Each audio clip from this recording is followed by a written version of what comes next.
Looks like Jeff is there's Jeff. He's joined us. Go ahead and call this work session to order. City of Anamosa City Council agenda budget work session Wednesday, January 20th, 2021, 6 p.m. Anamosa Library and Learning Center and via Zoom. 1.0 roll call. Crum. Here. Smith. Here. Capron. Here. Zumba. Here. Lockhart. Here. Stout. Oh, we can't hear you. Okay, I'm here. All right, There we thank go. you. Thanks, Jeff. Duly noted, all council members are present with this meeting or this work session. 2.0 budget work session. 2.1 police budget. Chief Hoyt, will you lead us through? Is my mic on, do we know? Yeah. Good. Jeff, Rich, you can hear Chief? Oh, okay. Yeah, I believe so. All right, thanks. Chief Jeremiah Hoyt, gonna burn through this as quickly as I can. Before I get to what you have in front of you tonight, just a brief introduction. So the police department is comprised of 12 employees, 8 full-time sworn officers, 3 part-time sworn officers, 1 full-time administrative assistant. We have 5 fleet vehicles, which includes 1 unmarked Ford Explorer, which we use as the chief's vehicle, 3 Ford Explorers that are marked, and 1 Dodge Durango. That is the new marked leased vehicle that we just got this year. Our calls for service do vary from year to year, but have steadily increased prior to 2020. I'm guessing as a result of COVID, it's the only logical thing I can think of. They have significantly decreased this year. So calls for service this year were 3,207. Prior year, they were 6,666. In 2018, it's 6,043, and 2017 was 5,047. Per the State Code of Iowa, all sworn law enforcement officers must meet established training requirements in order to maintain their certification as a peace officer. Annually, this includes firearms training, taser, hazmat communications, mental health, bloodborne pathogens, and 12 hours of other law enforcement related in-service training. And then new this year with the governor's police reform bill, we now have to also do anti-bias training and de-escalation training. So, and those details are hammered out and those classes are available now so we can start doing them. Every 2 years, we have to do first aid, CPR, AED certification, National Crime Information Center user certification. Every 3 years, we have to have an additional hazmat handling class. And every 5 years, we have to do child and dependent adult abuse mandatory reporting. In 2020, we did enter an agreement with Police Legal Sciences, which provides the majority of these training requirements. The service allows officers to participate in monthly training sessions online. It's for an annual fee of $960. With the implementation of this training, all Anamosa Police Department personnel are now current in their training requirements. So what you have in front of you here, it's a little bit different than previous years. I kind of took a different approach this year because the council has expressed some interest in some increased communication and information sharing. So giving some consideration to this, I incorporated some zero-based budgeting principles. And after reviewing the objectives of the police department and identifying the resources that would be required to accomplish those objectives, I kind of put them into these decision packages is just what I term them. And essentially started at 0 and worked my way up. So those are the 4 columns that you have in front of you. Of course, you know, as with previous budgets, you always retain the right to itemize those and approve them as necessary, but it just helps to organize, I think. And, you know, if you believe that some of those packages are prudent or necessary, you could overall just approve a decision package as well. So we have a baseline budget that does consist of incremental increases, RAGBRAI budget if the council believes that the city may still host that event, community service officer or code enforcement officer budget. This is an added position that I'll just briefly go through tonight. And then the other one is a RAGBRAI and community service officer position. So without getting into too much detail and getting off the topic of budgeting, I just did want to hit at those two alternative budgets quick. RAGBRAI was rescheduled from last year. It was delayed because of COVID. And I will be the first to admit I tried to maintain a calm and professional demeanor, but I had some very serious concerns. The primary issue was that RAGBRAI was going to intersect with the Great Jones County Fair, and already being down due to turnover, we were looking at some pretty serious personnel and logistic issues that we were going to have to overcome. So needless to say, I'm not offended that it was rescheduled. But here we are again, talking about it may happen. Now it's looking like July 29th of 2021, and the fair is July 21st through the 25th. So we probably won't see the significant challenges that we were going to, but we will still have to look at personnel, equipment, some light transportation, and then extended shifts, which will, of course, affect the overtime. So I guess I just ask if this is something that the council reasonably believes that we're going to be looking at, just give consideration to that. And the community service officer or code enforcement officer position.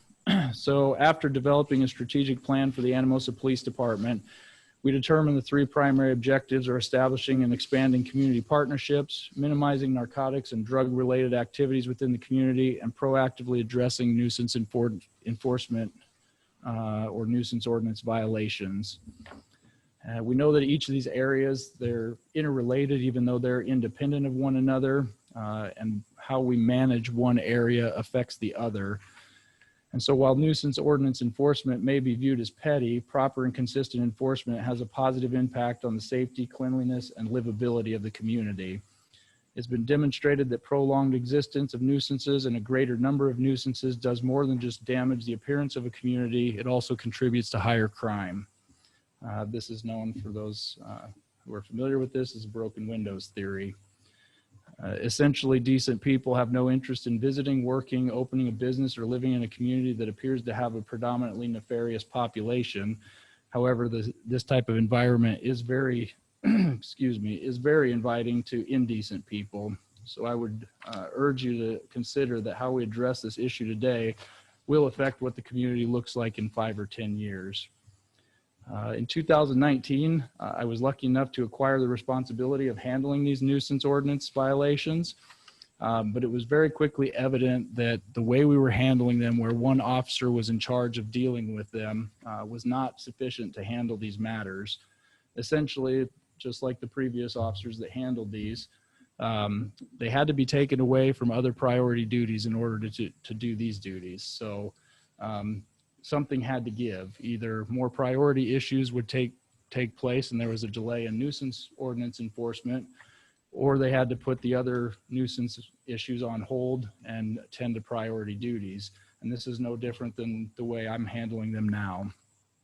We have put some procedures in place to help minimize that, but I think there's still more that needs to be done. So that led to a conversation with the previous city administrator talking about the possibility of opening up a full-time position that would be devoted solely to doing this function.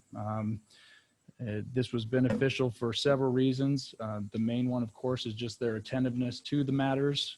They could do this. They don't have to be a certified peace officer. For budgeting purposes, that of course means that instead of paying an officer's salary to a person to do this, or my salary for me doing this, we can pay somebody else to do these functions for a little bit less. So as we started these talks about budget preparations for fiscal year 22, I did present this matter to Beth. She indicated some support for at least presenting this to you tonight. And she did ask for one change, and that was that the responsibilities of this new position would also be a dual role position. So it would also deal with zone or code enforcement matters from City Hall as well. So they would be primarily a code enforcement, zoning enforcement, nuisance enforcement officer position, which also would require some training, but not a certified police officer training. So again, if this is an objective that seems prudent and you take a look at it and think that it's doable, I guess I would ask that you would give some consideration to that as well. And now we'll get to what you should have in front of you. I apologize in advance. My copy is way smaller than yours, so I still have pretty good eyes. I'll try to look at it the best I can, but if I miss something, please let me know and I'll go back and cover that.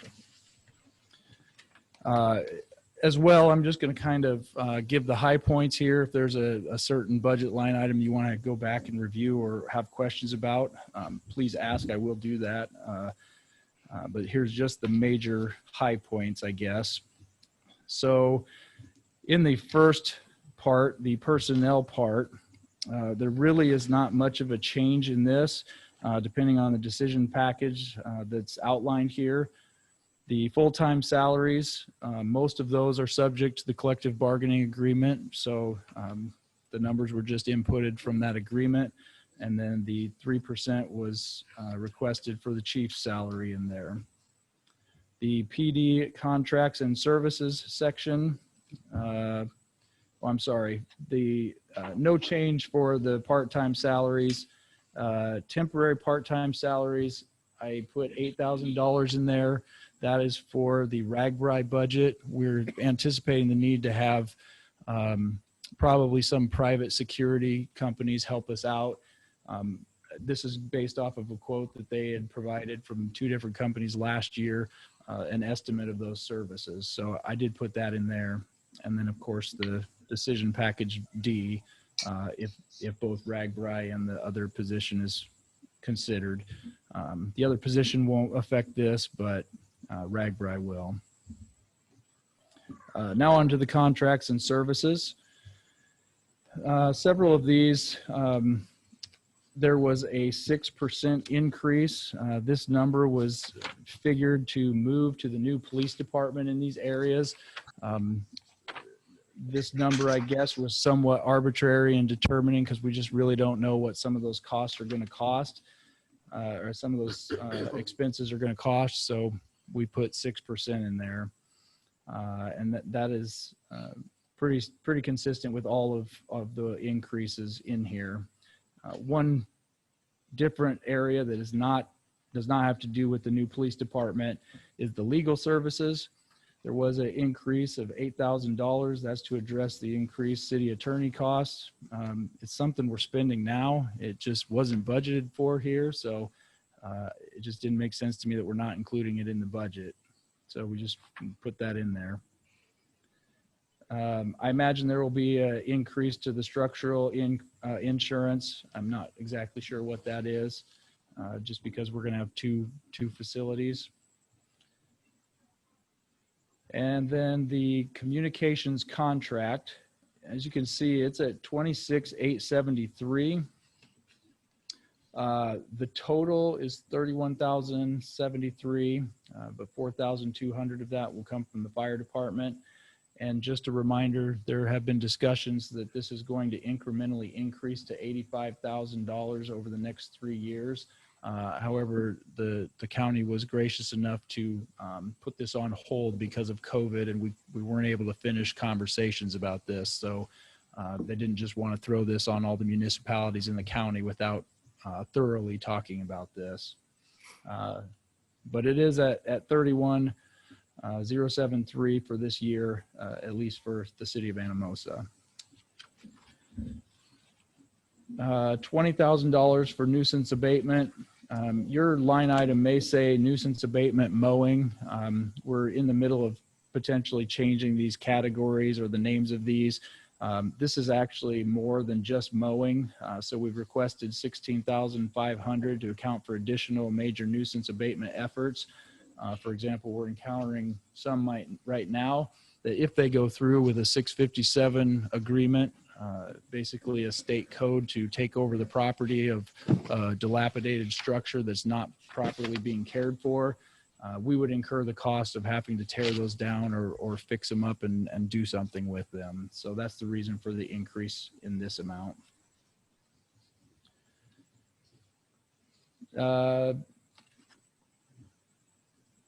Equipment maintenance contracts, this is a 6% increase for the new facility. The computer internet services is a 6% increase. Software maintenance, it's a $6,200 increase from for the G Suite data encryption and an increase in the record management system cost. Again, it's reflected as an increase in my budget. We're paying it currently. It just previously I found out about it at the end of the year when we did the final budget. I didn't see these numbers before, so I just wanted to make sure it was included up front in our budget rather than at the end of the year. The equipment maintenance is a 6% increase.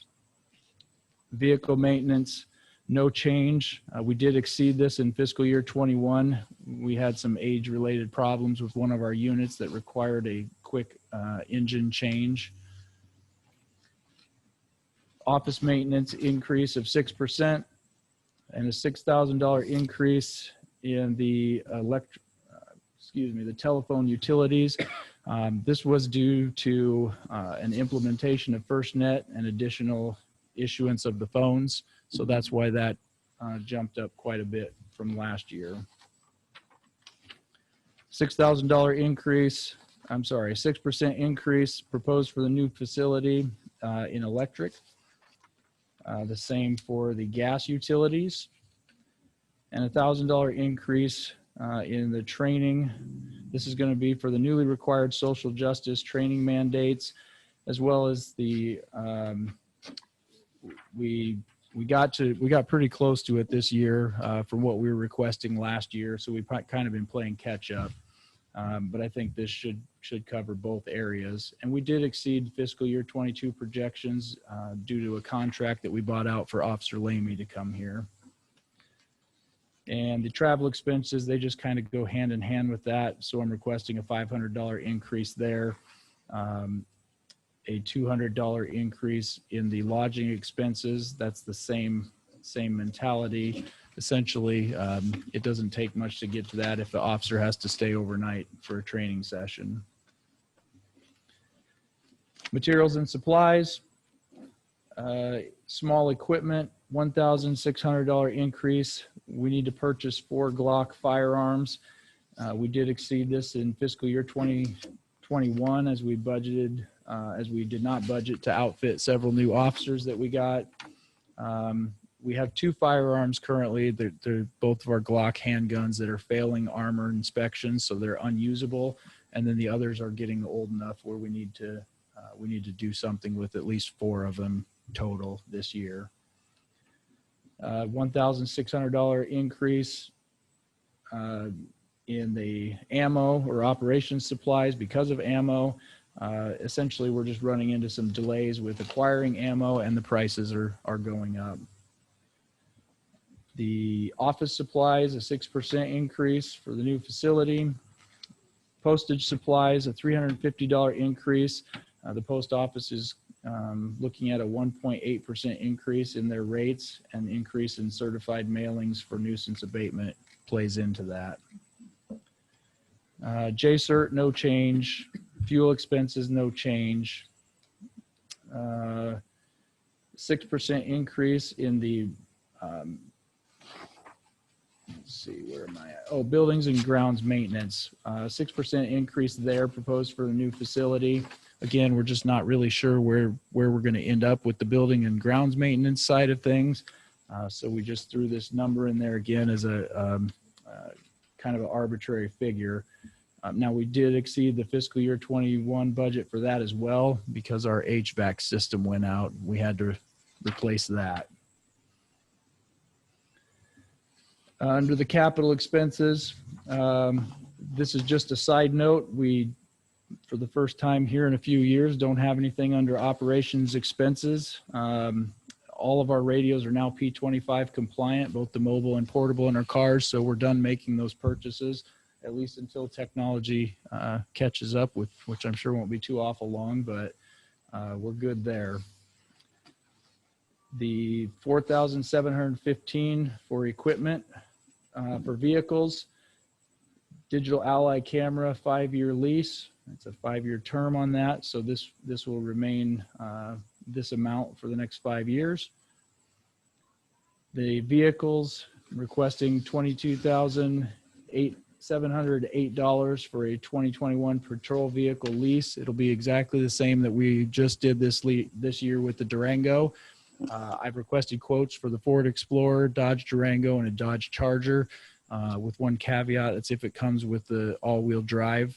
We've heard rumors that it may or may not, so we're really not interested in it if it's not the all-wheel drive. And I just, if they do have the Charger, it will be a few thousand less. This is for the most expensive option. So. Hey, Jeremiah, this is just a general question. I'm flipping back Yeah. and forth. Are you going through the top portion, or like down below when you have the fiscal year 22 proposed? There's a lot of blanks. Maybe it's a dumb question. I'm just having at times, maybe I'm not used to this, but like as you go through some of these, I'm not following along to where you're at. So are you up top? Sure. Or you've been going, because like I said, on the right column, there's a lot of blanks on there, the proposed fiscal year 20. Yep. So He doesn't have the copy. He's on the other one. You're on the top one the whole time?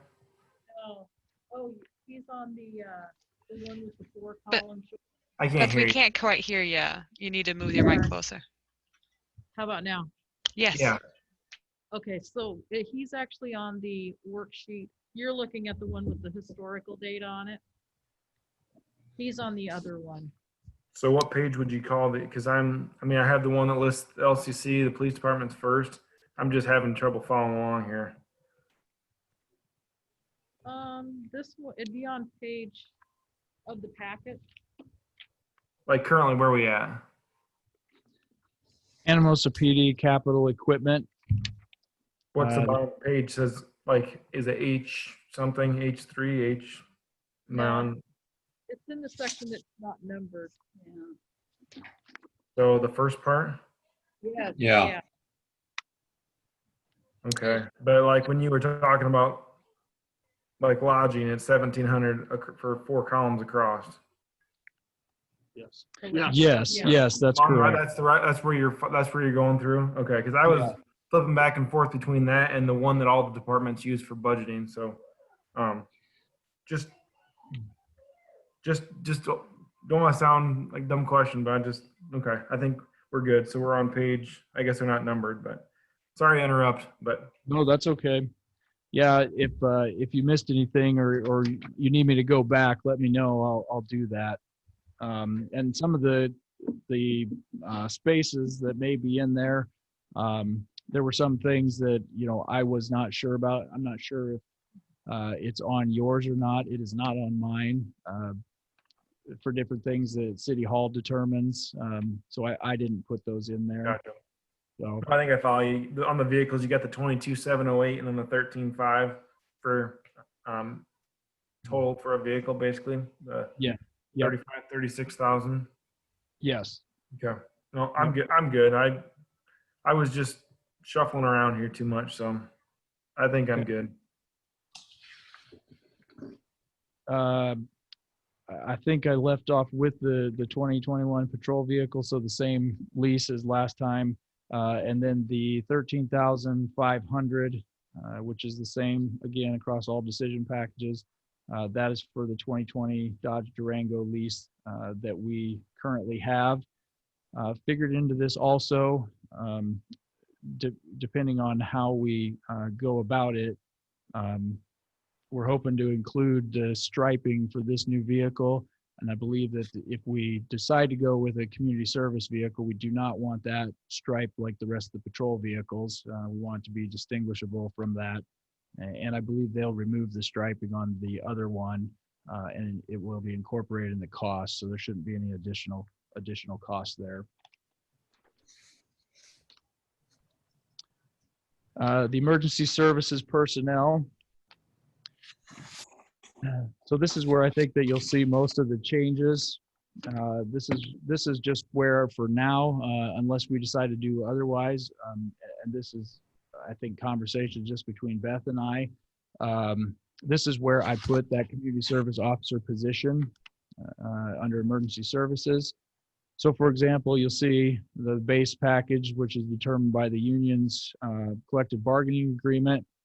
The 39,000 for the one administrative assistant that we have now, that is the same regardless of whether we have RAGBRAI or not. Where it increases is if we were to have this new position, then I'm requesting 79,560, and of course the final decision package, which would be both. So it would be 79,560 under that package as well. The part-time salaries, nothing. FICA, Medicare, IPERS, group insurance. You all see the respective changes depending on if we added that position or not.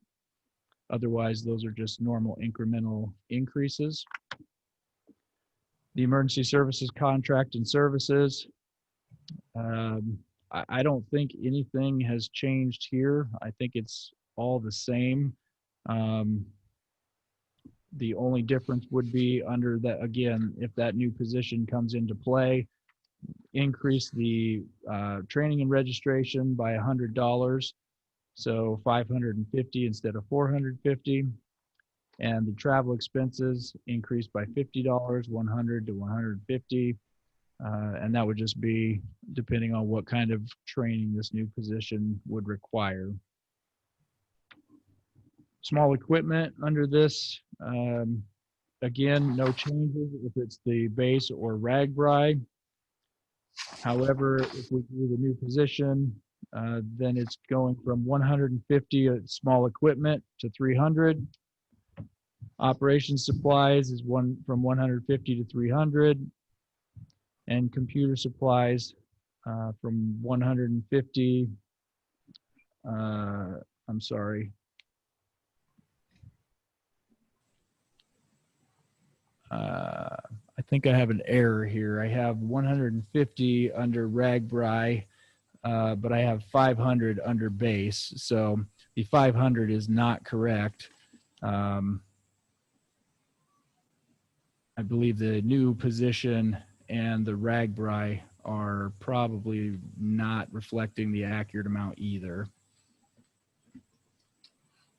I think my formula's got to have a issue there. So there would be a slight increase in the new CSO position under the decision package C and D, but I don't think it would be substantial. Essentially, we would just need to get a computer for that individual and any supplies that would go along with it. But we do have, currently, we have an additional computer that they could use. I believe we'd be okay there. Overall, you'll see the total requested budget amount for fiscal year 22 at the bottom. Each of the 4 columns. Any questions about any of this or thoughts, or do I need to go back?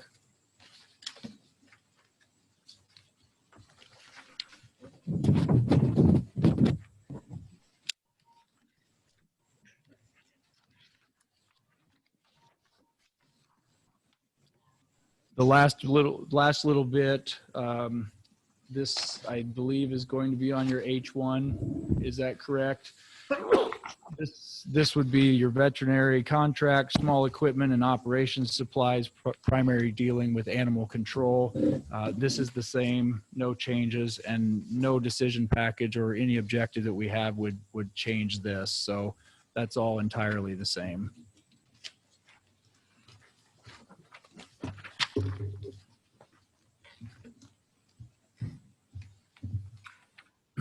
Are all the cars equipped with like the cage and stuff in the back? They are. Each of our cars have half cages in them. And that is part, the lease that we had this year on the Durango, that's included in that lease.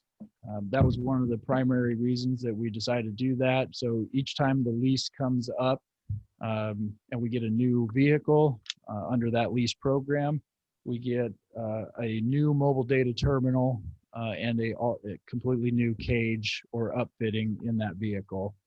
And essentially the Keltec, who does it for us, they they say they are eating that cost. They're making it up in the lease, but we're not paying for it separately. Yeah. I was just thinking if this code zoning nuisance enforcement person most likely wouldn't, if we had one without or something, they probably aren't going to have a huge need for that, unless they're filling in or something. But Yes. with the lease, so we budgeted for call it $36,000. Now we're not buying. I guess how is that spread out? I mean, we're not paying that each year, right? We did the Durango last year. I mean, what's our payment arrangement on that? Yes. Yeah. So basically what we planned to do was we paid an initial amount for the lease last year. That's for 5 years, and then we'll get a new vehicle each year for 5 years under the same terms. Okay, so that call it whatever we paid last year. That gets you the new vehicle for 5 years. When the 5-year lease is done, they take it back basically. Yes. And if we were to do it ourselves, it would be more than that. When we were buying them, did we have more than that? Like say $36,000 figure by the time we equipped them and bought them. Yeah, where we're saving the money at. So in 2 ways. First of all, when we're done with the vehicle, we were extending them out farther than 5 years. So we were retaining a vehicle or trying to retain a vehicle for 6 to 7 years. And by year 4, 5, they're running pretty rough, just running 24/7 operations. And so where we were really getting hit was when we try to auction them off or sell them, we would be lucky to get a couple $1,000s out of them. Yeah. And so, overall, again, I mean, this is no different than your own a personal lease. For the most part, that the overall term of the lease, for the extended period, we are paying more than what we would pay for just outright purchase of the vehicle. But we're not getting new computers and new cages in those vehicles with each purchase. And what we ran into this year, I mean, it kind of just worked out this way. We weren't aware of this, but the new Ford Explorer was a different, we had to buy an entirely new cage if we would have got a new Ford Explorer. Previously, what we were trying to do is just change cages out from one vehicle to a newer vehicle. But as soon as they changed I don't know exactly what, but they changed some interior design that was going to require a new cage or some sort of a conversion kit to make it work. So it's more just we don't have to deal with that hassle. They do it for us and provide a new cage with each model. Well, and Jeremiah, if I remember right, aren't they also responsible for some maintenance on Yes. these vehicles? They take care of all major mechanical issues. We have changed tires and oil, but all major mechanical issues is covered under the lease. That is one area that is not the same as a typical lease. I guess the lease is rated for police performance. So dings and dents and scratches and things of that nature that are normal, we're not having to pay that in the end. So when we're done with the vehicle and there's some dents and dings and issues with it, we don't have to pay for those.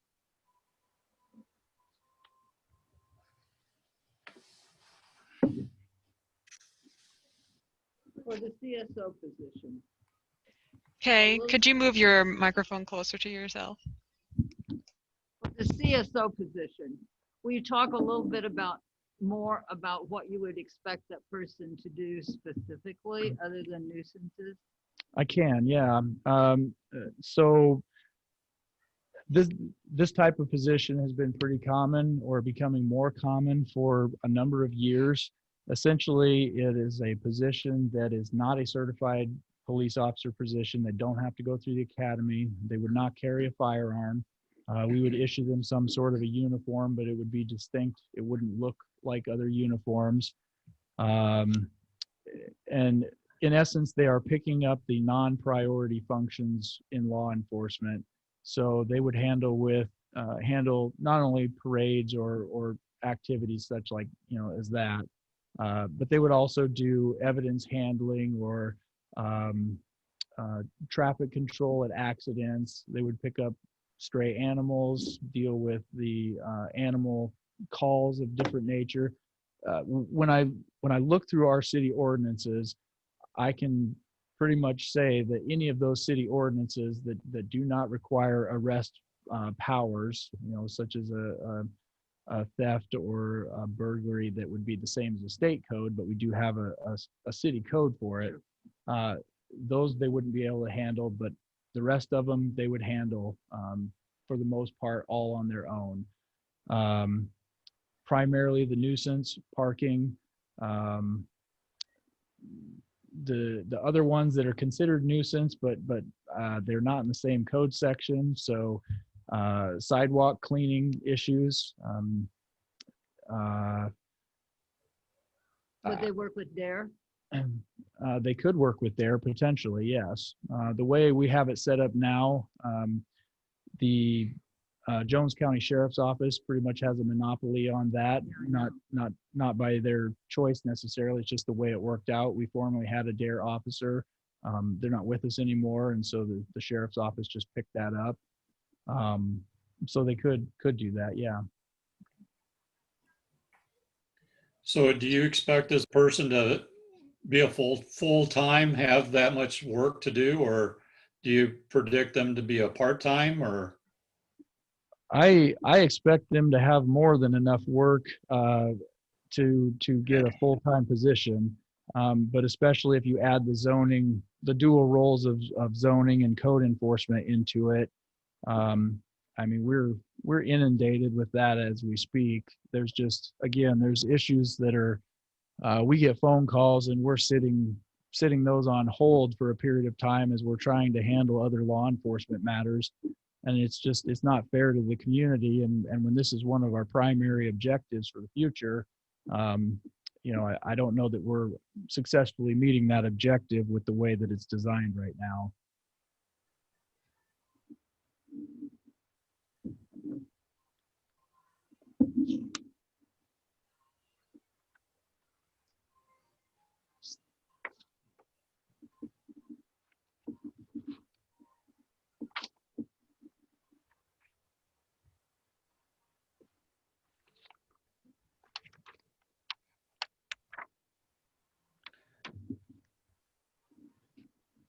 I guess I would just say that judging from what you've talked about and what your goals are for the Al, police. can you speak up? I'll just bring the mic in a little. Is that better? That's better. Okay. I was just saying that judging from what Jeremiah has talked about as far as the goals he has for the police department and the things he'd like to focus on, and one of them is one of my pet peeves too, is the drug problems. I think that I would agree with him. I think he's going to need somebody to come in and take care of the menial tasks because it's pretty much a full-time job just chasing down the things that he wants to do. I would be in favor of seeing that person get hired. So what kind of salary do you have ballparked in for that position? I mean, I know I can, with the different variables here, I'm trying to, Ragbear was 8 and. It's not with the first, it's further down.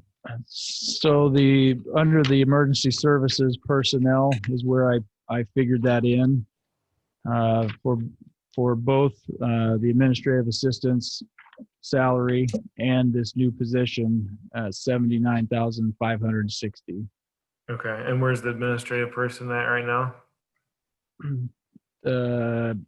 They will be by collective bargaining going to 39,000 on July 1. To call it 40,000 for this person, for this position. Yes, correct.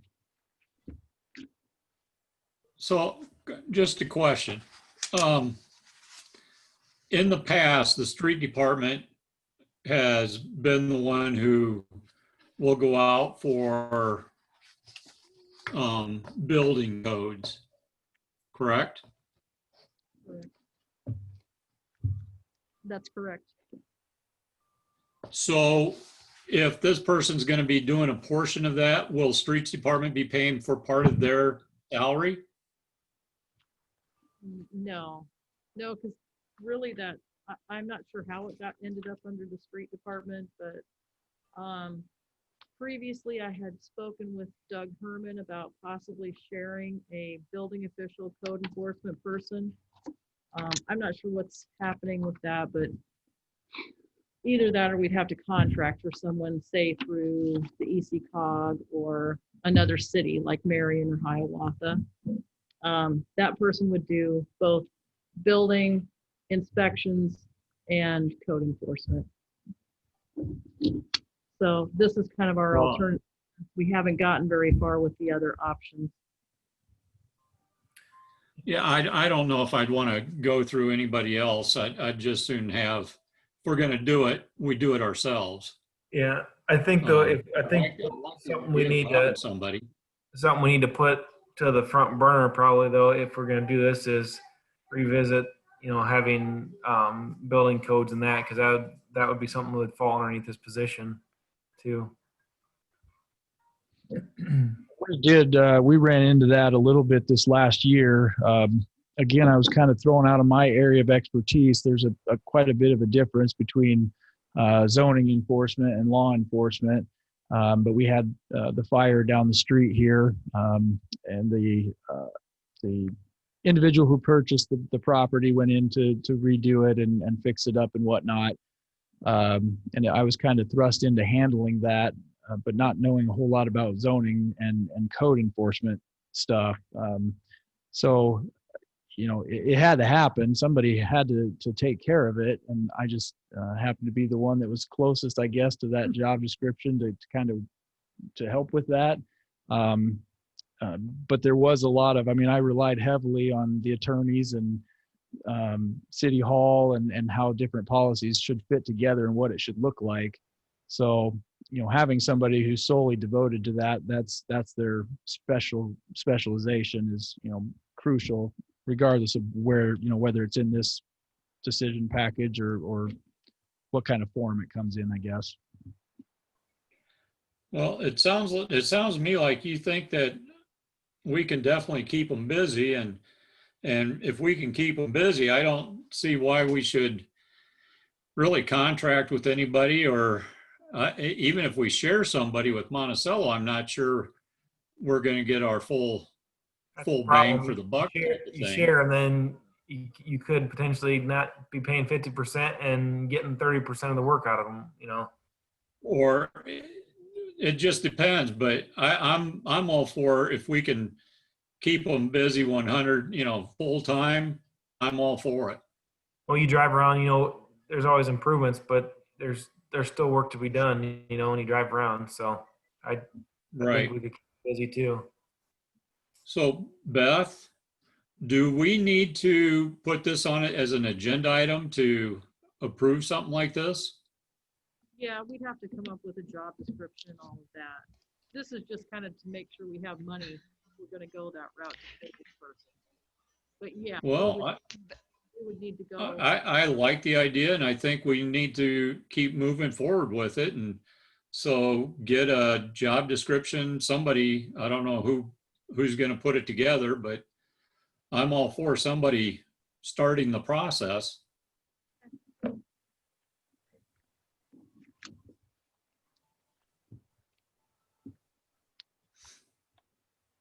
Any other questions? Or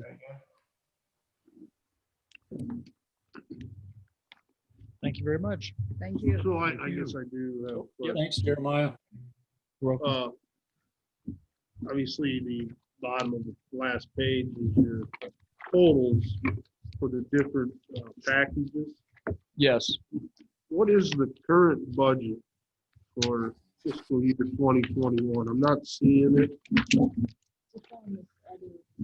It's on the other page. Is it the middle of the third page there?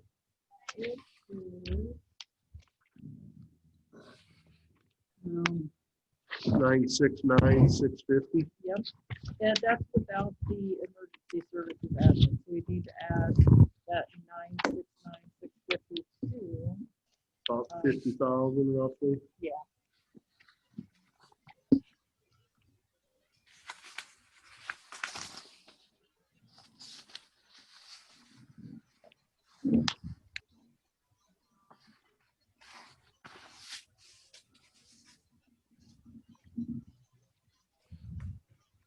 Where do we sit on vehicles if we do this one this year? I know you're in rotation.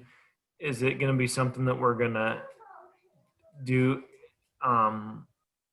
Is there a break coming up in the next few years, or are we going to keep needing vehicles the next couple of years too?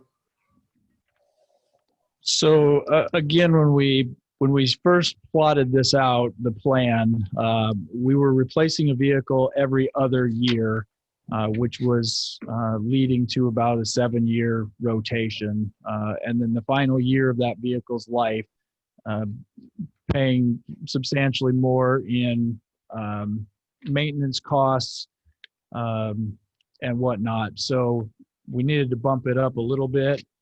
That was why we went with the 5-year lease term. Essentially, we get a new vehicle every year at that point with new computer technology and a new cage in that vehicle every year.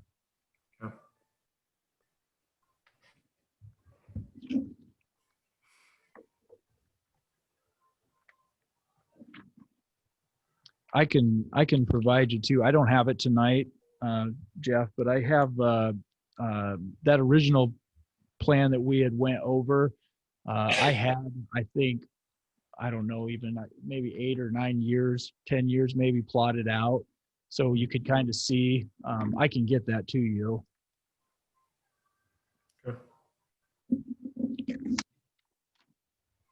This would be, we've got five cars in the fleet basically. So if it's a 5-year lease, basically you would have one every year on the lease sort of going forward.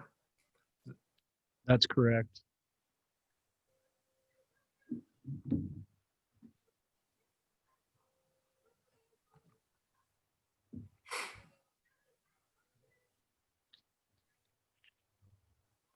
So there's, with the additions to this 4-column budget, package D, your overall budget's $1,000,008. The current budget for 2021, if I figured the columns, the total's right, roughly 970,000 plus another 49 is $1,019,000.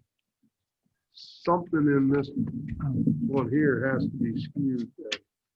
So the difference between those two is, if you look on the historical budget sheet, between, it's got the group insurance, and that is not on this one.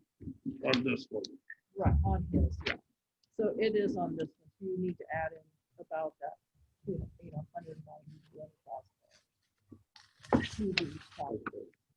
if you want to compare them.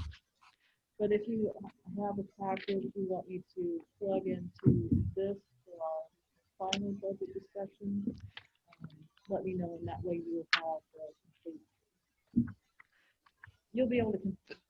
Beth, can you repeat some of that? I think you might have been facing away from the mic. So, there's some things that just aren't included that are in the historical budget sheet. So like group insurance, work comp, that kind of stuff. So if you add about $200,000, 190 approximately, to the numbers here, that'll give you you'll be able to compare them side by side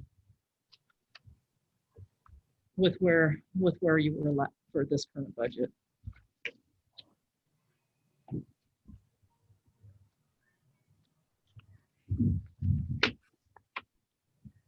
Well, that makes more sense, especially with the adding of the positions and RAGBRAI and those costs that are associated with that position. So advances from roughly $1,019,000 to 1.2. going into the new budget.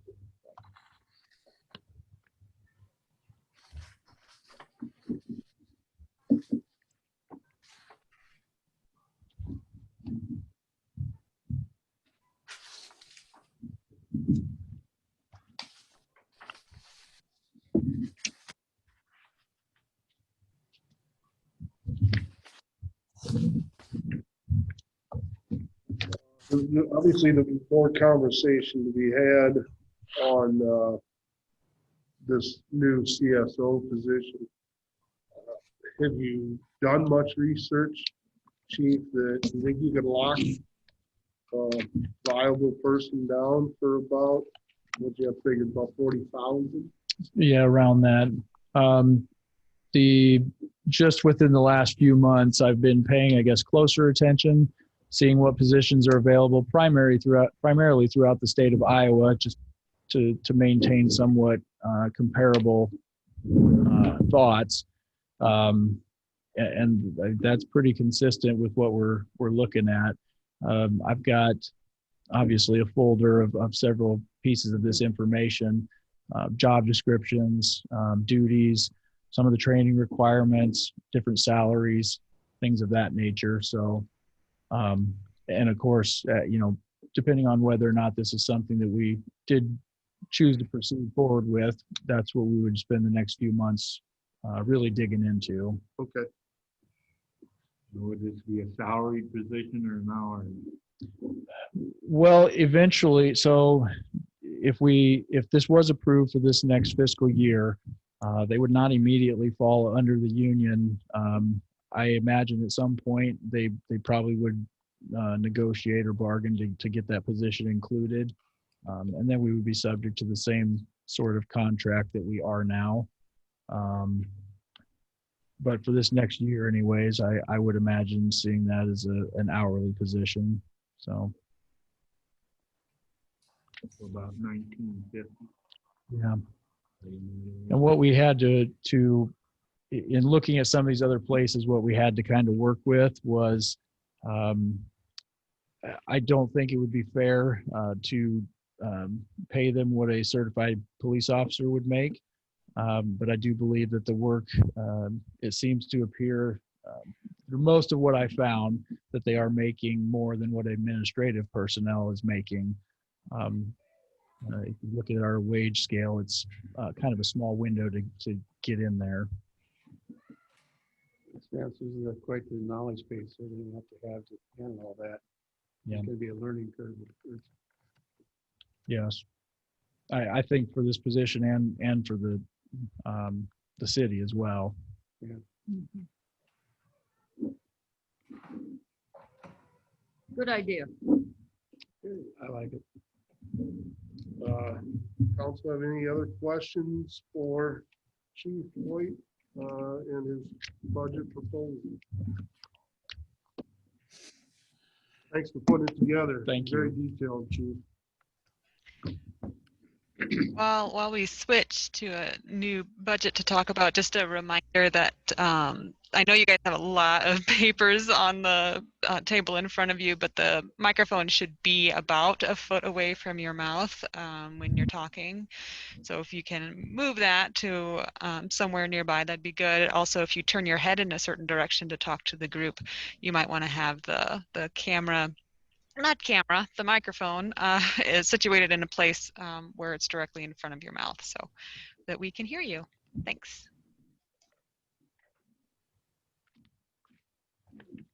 I lost these three. Moving on to 2.2 Park and Rec budget. Shelley, you have the floor. You guys hear me okay? Yep. Rebecca, Jeff, okay. There, is that good? Yep. Okay. You have two from the Parks and Rec. The one with the colors is the one I just brought tonight. So just FYI, the green are increases, the red are decreases, the blue are capital, and the yellow are my mistakes. The yellow or what? My mistake. Oh, okay. Well, half of the yellow are my Okay, we could start with the Parks and Recreation, the administration, which includes our full-time positions. We haven't replaced our third full-time because of COVID. We just aren't open and felt like until we're open, we're just gonna limp through right now. However, when we do open, we're ready to get after it again and would like to keep a full-time position. What you're looking at is a 3% increase, just because that's what everybody else did for those positions.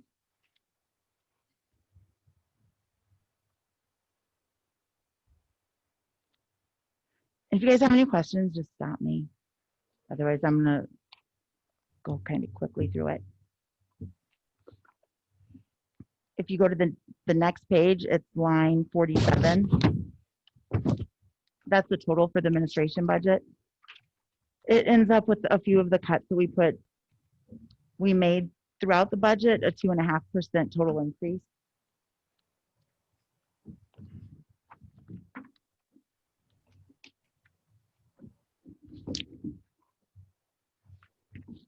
The next, are you guys okay going on to the next? Parks, maintenance, and development.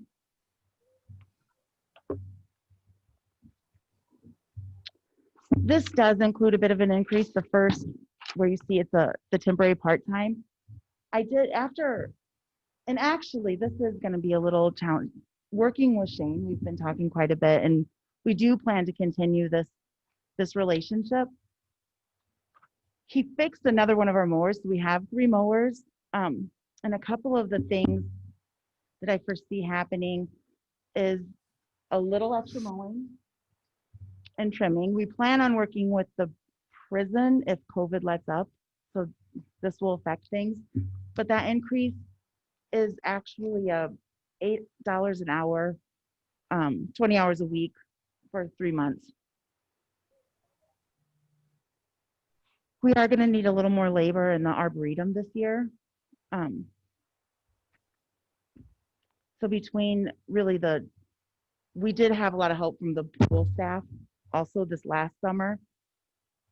And I think that will cover once we actually open up and get back to business.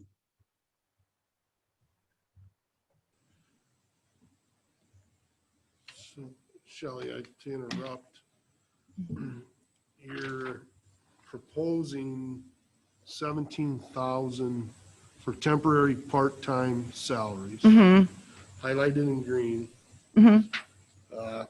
Fiscal year 2021, that same line item is 15,000, which is your $2,000 increase. So the extra mowing that you kind of are anticipating taking on, and trimming, and with the downtown beds, which I imagine are the nodes. That terrible word yeah. having to say here recently. You really think $2,000 increase is going to cover that? I mean, obviously you anticipate, otherwise you wouldn't have plugged in. Yeah, I mean, I'm thinking, yeah, I mean, if I'm anticipating things going back to normal this summer, and it's a little challenging. This will be a very fascinating, it'll be a really interesting year. I'm excited to see what happens. It'll be telling for our budget. This is a lot of guessing, just because things have changed quite a bit. I mean, really drastically with Shane and our collaboration. So some of these are just guesses after we've talked and trying to figure out. I feel safe with that number. Yes, I do. One thing I wanted to just interrupt here is it's just something I was thinking about. We're talking about budgets. Rumor mill, as you know, is you don't know whether it's true or not, but it sounds like Washington is discussing the fact that they might want to raise the minimum wage to $15 an hour. Is that going to affect us as a city? Yeah, we have to That follow. may be something that we may have to take into consideration. I don't know if it's going to happen or not, but I heard it quite a few times over the last few months. And again, here just about 2 weeks ago. And that makes me nervous because that's going to make a big jump on a lot of stuff that we've been doing here in the city then. Really, it's just gonna affect the seasonals. I mean, I don't know. Well, and if it's it gonna also affect- depends on how they end up passing the law and when it does. Because that's a pretty lofty goal Yeah, to get that passed it could before possibly the double. summer. It could possibly double. So it would be something that what we I don't would know. predict that it actually, if it does, would be more 2023. Because I don't think they'll get, in the meantime, there are, when they talk about it, making exceptions for high school student. I mean, the minimum wage is just, just a minimum wage. Yeah.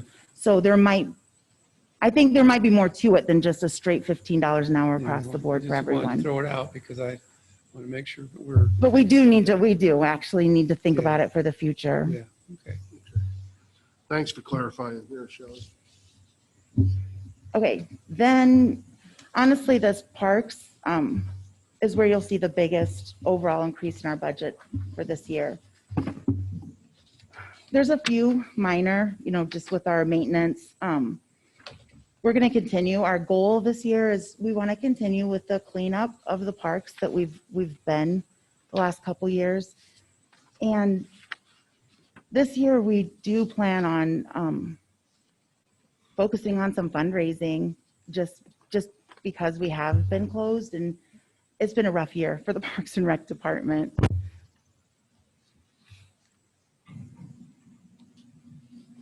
Do you have any questions?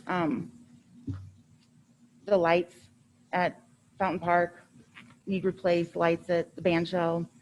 I mean, it's pretty straightforward. These are the big projects we'll be doing.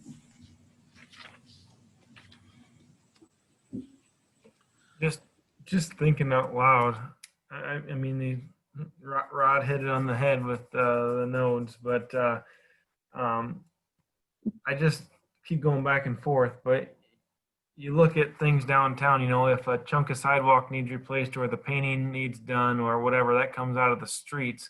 They're right along the street. They're right along where cars drive by and like the road use.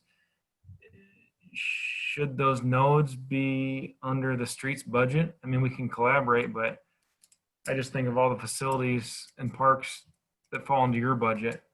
I don't know if it would be out of line to, have some money come out of the streets budget for that. So it is it is a collaboration between Shane and myself. This just kind of covers our end. Yeah. But does the street budget contribute any money to the nodes? No, but the city hall budget does. For downtown. How much is that? I think it was $1,500. So It was 15. So between 15 and this too, we had like 3,500 towards the nodes right. in total. This is labor. This is the labor, yeah. Yeah. So 1,500 we thought would be adequate to cover supplies, and then the Black plants and mulch, whatever. Okay. well, mulch we should have early. Yeah. Right. Since we're going to do the Grinding grinding. flowers and Yeah. shrubs and Flowers, fertilizer. yeah. Okay. But Shelley, Yes. just getting back to that, I believe you mentioned that you wanted to do more work at the Arboretum. Well, yeah, we do. We will have to do a little more work at the Arboretum this year. So won't that come out of this 17,000? Yes. So if you factor that in, is that going to be enough? I think I'm hopeful that, yeah. Yeah. I mean, that Arboretum, is a pretty big area and it takes a lot of care. It does. I thought after this year, we would really have a good gauge on what between Shane's department and hopefully again with the COVID, restrictions easing, that I'm hopeful that we can get some labor from the prison and also volunteer. We have a few really good volunteer groups in the community. So I think just relying on the volunteers this budget, working with Shane, and hopefully the prison labor will, this should be ample, is my hope. And we'll tweak it for next year if we need to. But I feel confident that we can handle it this year. Sounds good.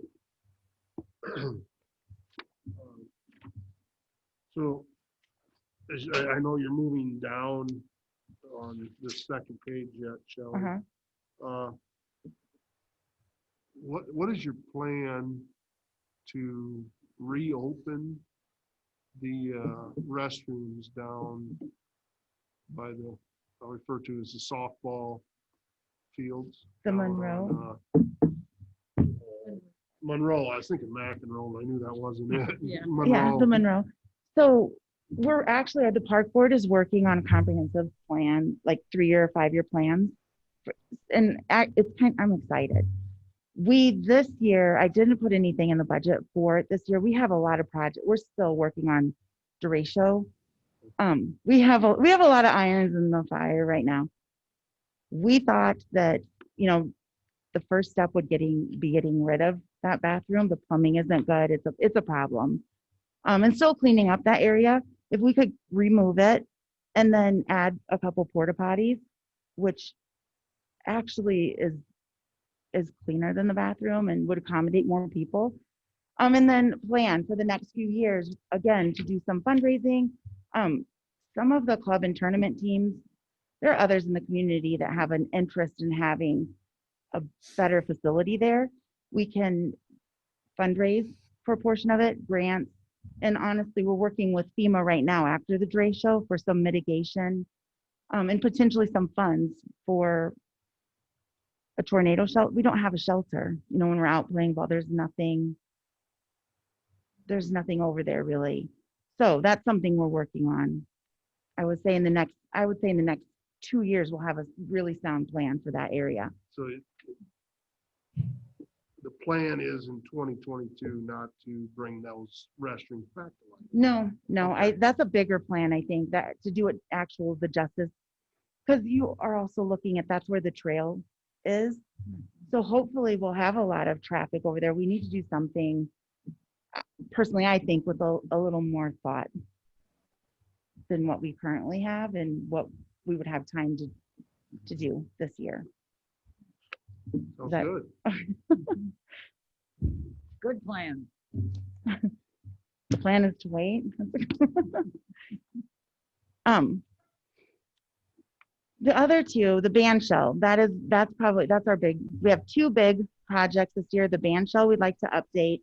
The electrical, I didn't realize the chemicals have always been housed in the area where the electrical boxes are, and they've corroded. They're not in good shape at all.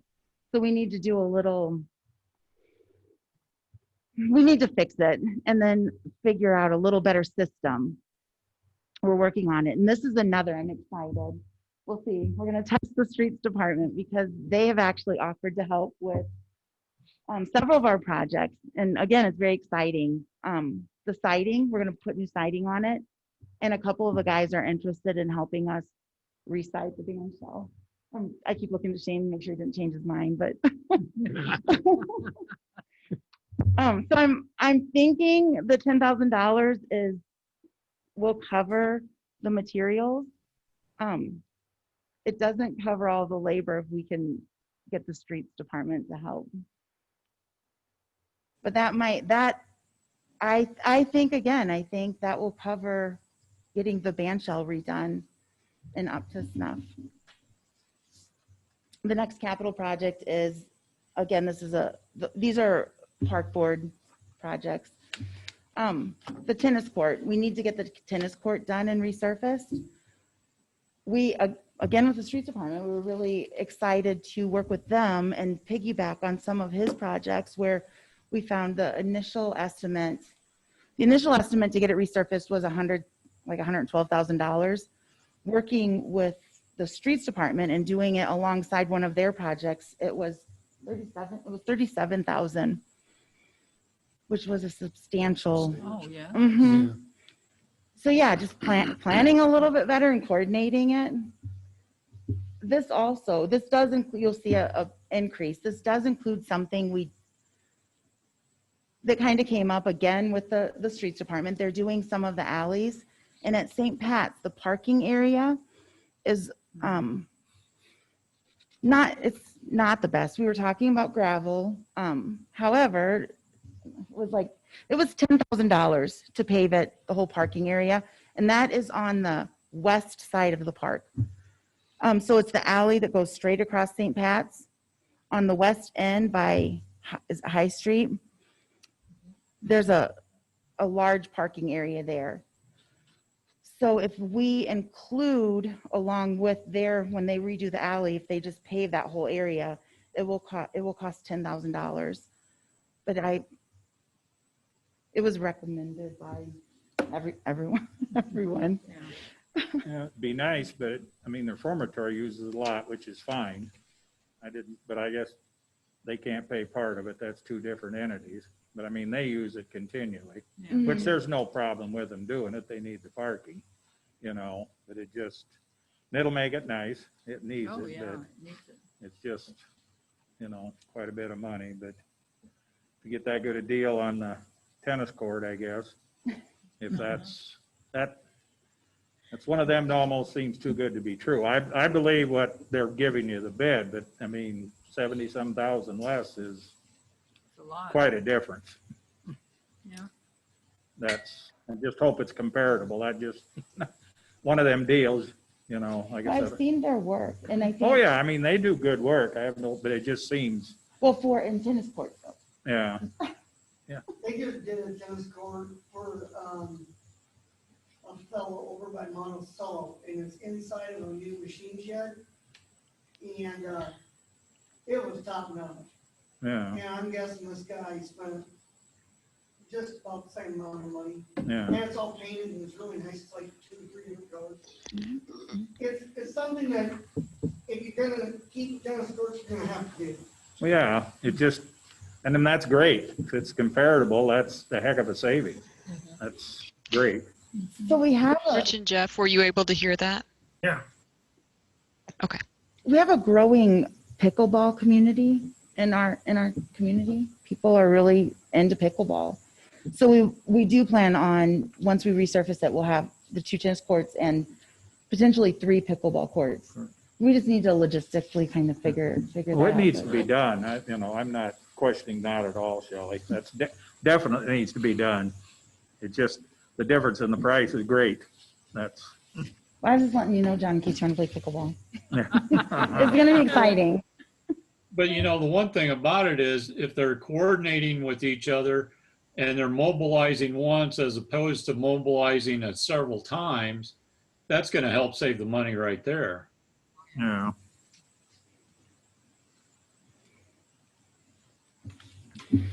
So it does, those projects do increase our parks budget, 23, a little, just a smidge over 23%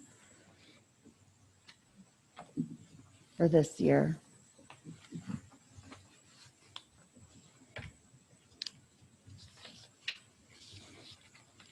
Moving on to the recreation programs.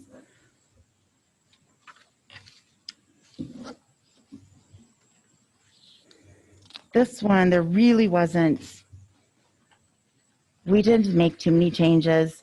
A little bit in advertising. I mean, it was a $2,500. Because once we get the new software we'll have the app for the phone with the new software that Beth has going. And then utilizing social media a little bit more. That's our main method. But I think that'll be a huge benefit to our department, the new software. I think that's a lot of people will be using when they're out in the parks, they're mobile, and it'll be incredibly handy. We can do push notifications, so people will be able to, like at the school, they can register with us. So anytime the pool's closed for weather or other reasons, really anything, any notifications, we'll be able to just send out mass notifications for registrations, for all kinds of things. So that's exciting.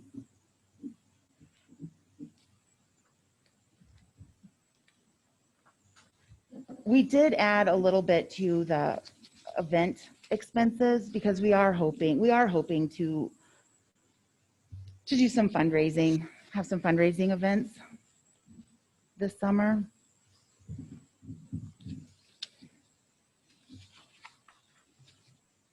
But in the recreation budget, I mean, the overall, it's still a 6% decrease.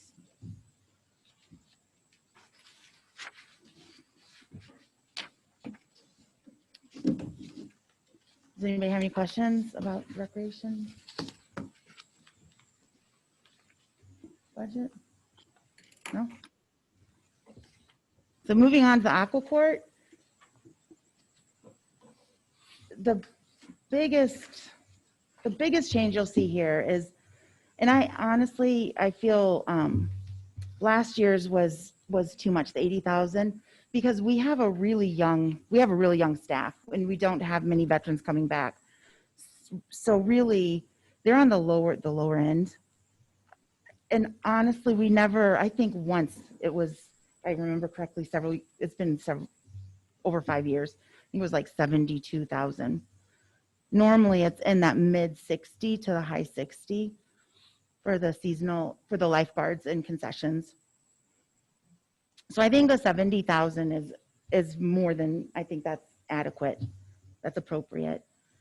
Where I made the mistake is I was still looking at the 80,000. So the FICA and the Medicare, I overestimated initially. So on that initial budget worksheet, so you'll see the difference is actually $14,000.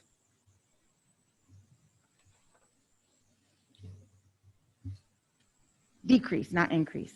14,000. So it was a good mistake. I mean, it wasn't a horrible.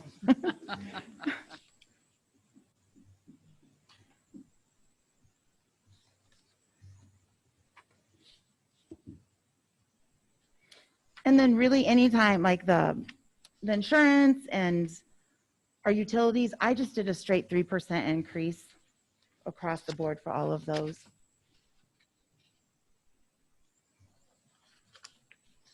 Wait, I take that back. On number like 183 for the aqua court,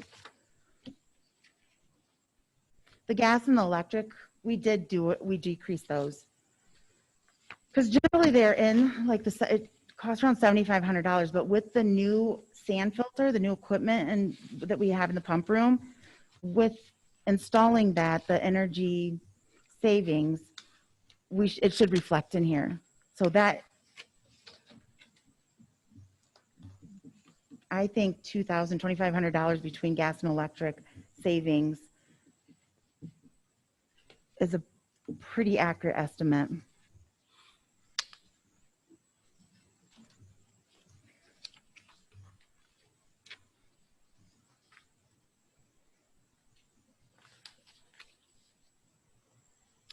And then down to the facilities improvement, it would be 210.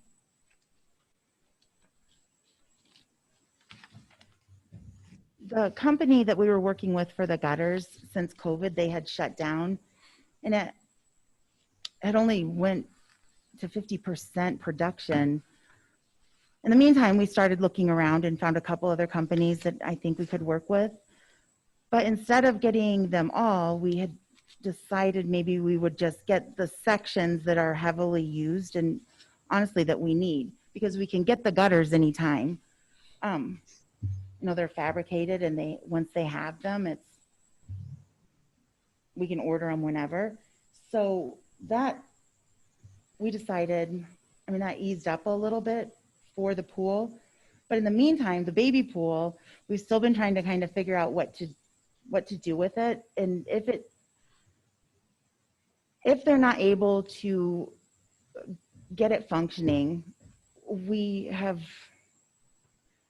been thinking several different things to do with it, but the latest, and I think would be really great, I think people would like, we plan on putting a deck over the baby pool so it's flush with the concrete, and then renting it as we do rooms at the LCC for, instead of people renting the pool for pool parties, which is an option, they can rent it for like a birthday party or a family, a cabana.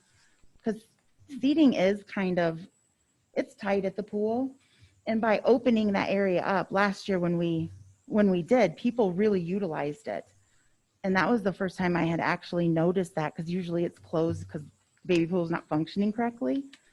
But we're actually trying to think outside the box, and I think that we could generate a little bit of revenue by renting it out. I think people would enjoy that. So that's what that is.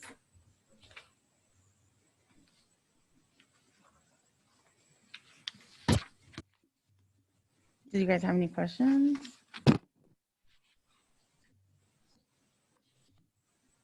No? So honestly, if you then move on to 229, line 229 is that's the pool budget. It's a almost 16% decrease, which primarily was the wages.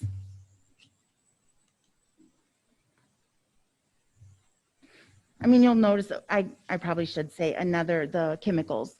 We purchased all the chemicals to open last year, so we won't have to purchase them this year. So we'll be able to save a chunk on chemicals this year as well. That reflects in the budget.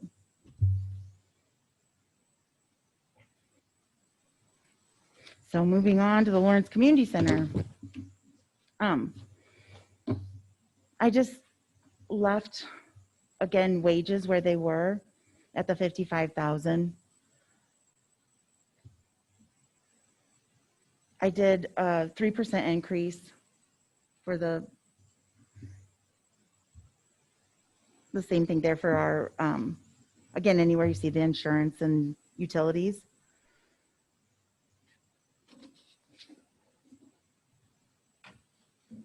And this is where this particular budget's where you'll see the remaining derecho issues.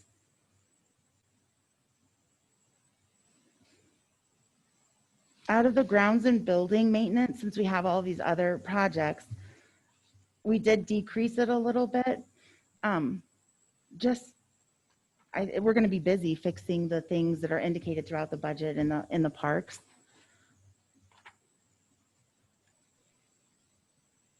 And then there's an issue with the insurance and FEMA. We're still kind of working with FEMA, but we just got a new insurance adjuster, and we're starting over. Although he has COVID, so we're waiting and then we'll be able to get busy again.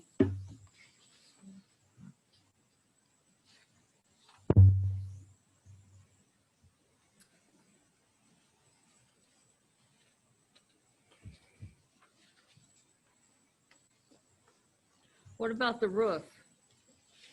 So we have someone. Have you talked to him recently? Yeah, so they should be putting the roof on anytime. It will be less than what we planned for, so that's good. And hopefully we'll get a little more insurance coverage as well. That's in the current budget. It is, Yeah, yes. Oh, that's in the okay. current It'll be budget. done before June.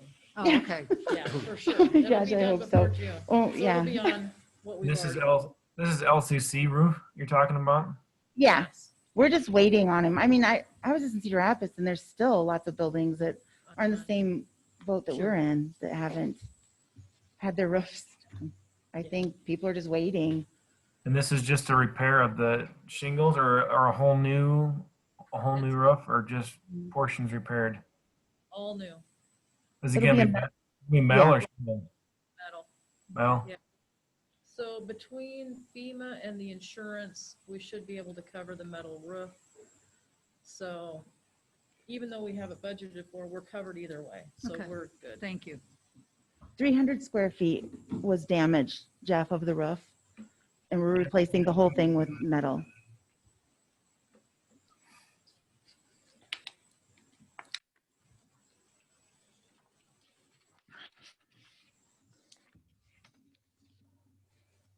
Oh.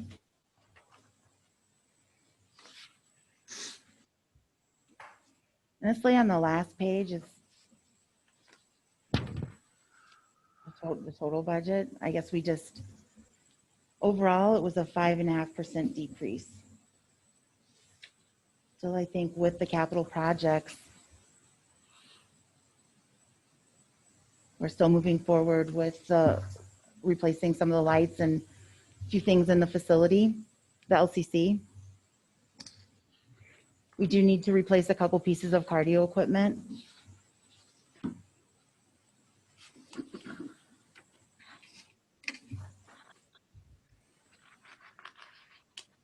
But that's it. I mean, it's pretty straight. Do you guys have any questions? Does it make sense? It does, and the colors helped a lot. Thank you.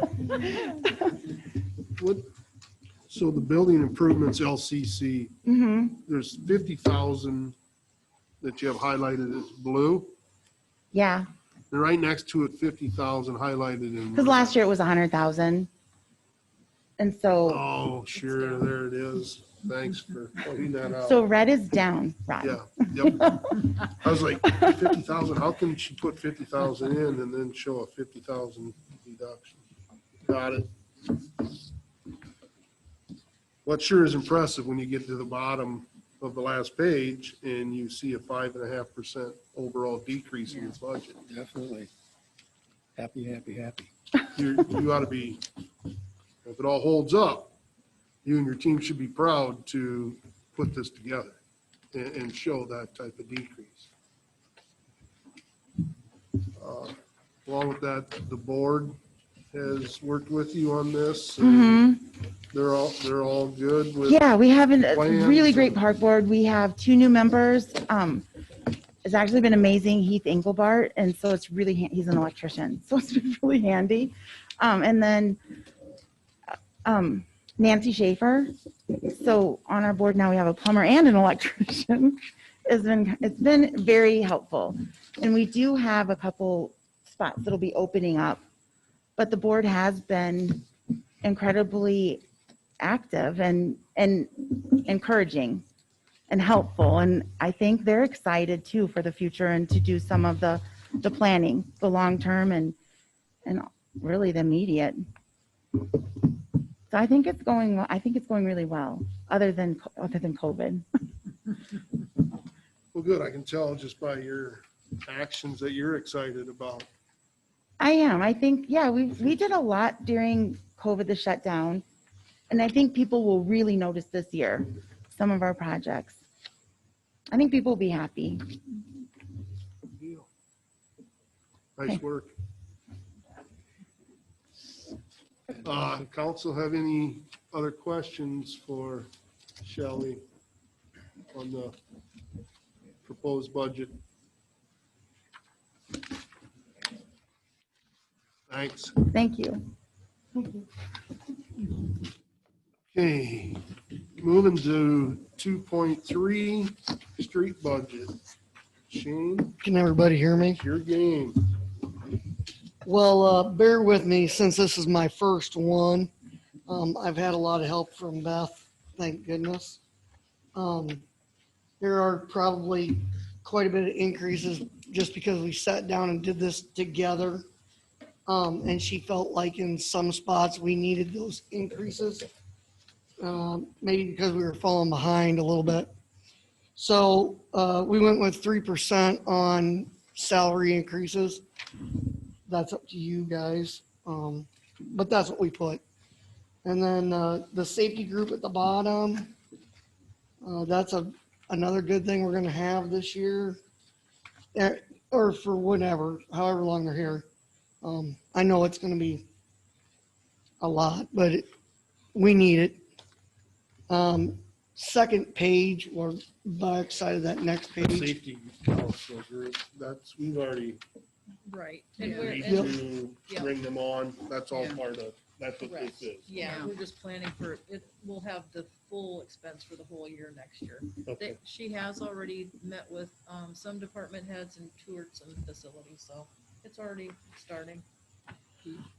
All right, so if you have any questions, like that back page or the next page, whatever it is, page 2. Renewable energy building, we currently did not have insured. We did not. I found that out the It's hard way. blanketed, but we have to get it insured. So that's the 15,000 increase there. And that pretty much hits all that page. What's the renewable energy building? So that's the one next to the river. We store equipment in it, and it's next to the dam. Okay. So The Alliant building? yeah, it's the old Alliant The old building. Alliant Yep, building. yep. And then snow and ice supplies for next year will be 45,000. And then we go to the next page. I'm trying to get through this pretty fast because I know there's other stuff to do. Hey, Shane, I got a question for you. You talked about snow and ice supplies. Yep. So are you using that trailer at all? No, because it has no brakes. And I don't. We were told last year that it was ready to go. It does, but so to get the stuff to go in it, I have to buy it through the state out here. And yeah, it's ready to go if you want to pull it on slippery roads with no brakes. I mean, we can use it. So it really wasn't ready to go. No, because when I went out and talked to the DOT this fall after I took over, I asked them if we had some agreement to get the brine, and they said no, there was no agreement made.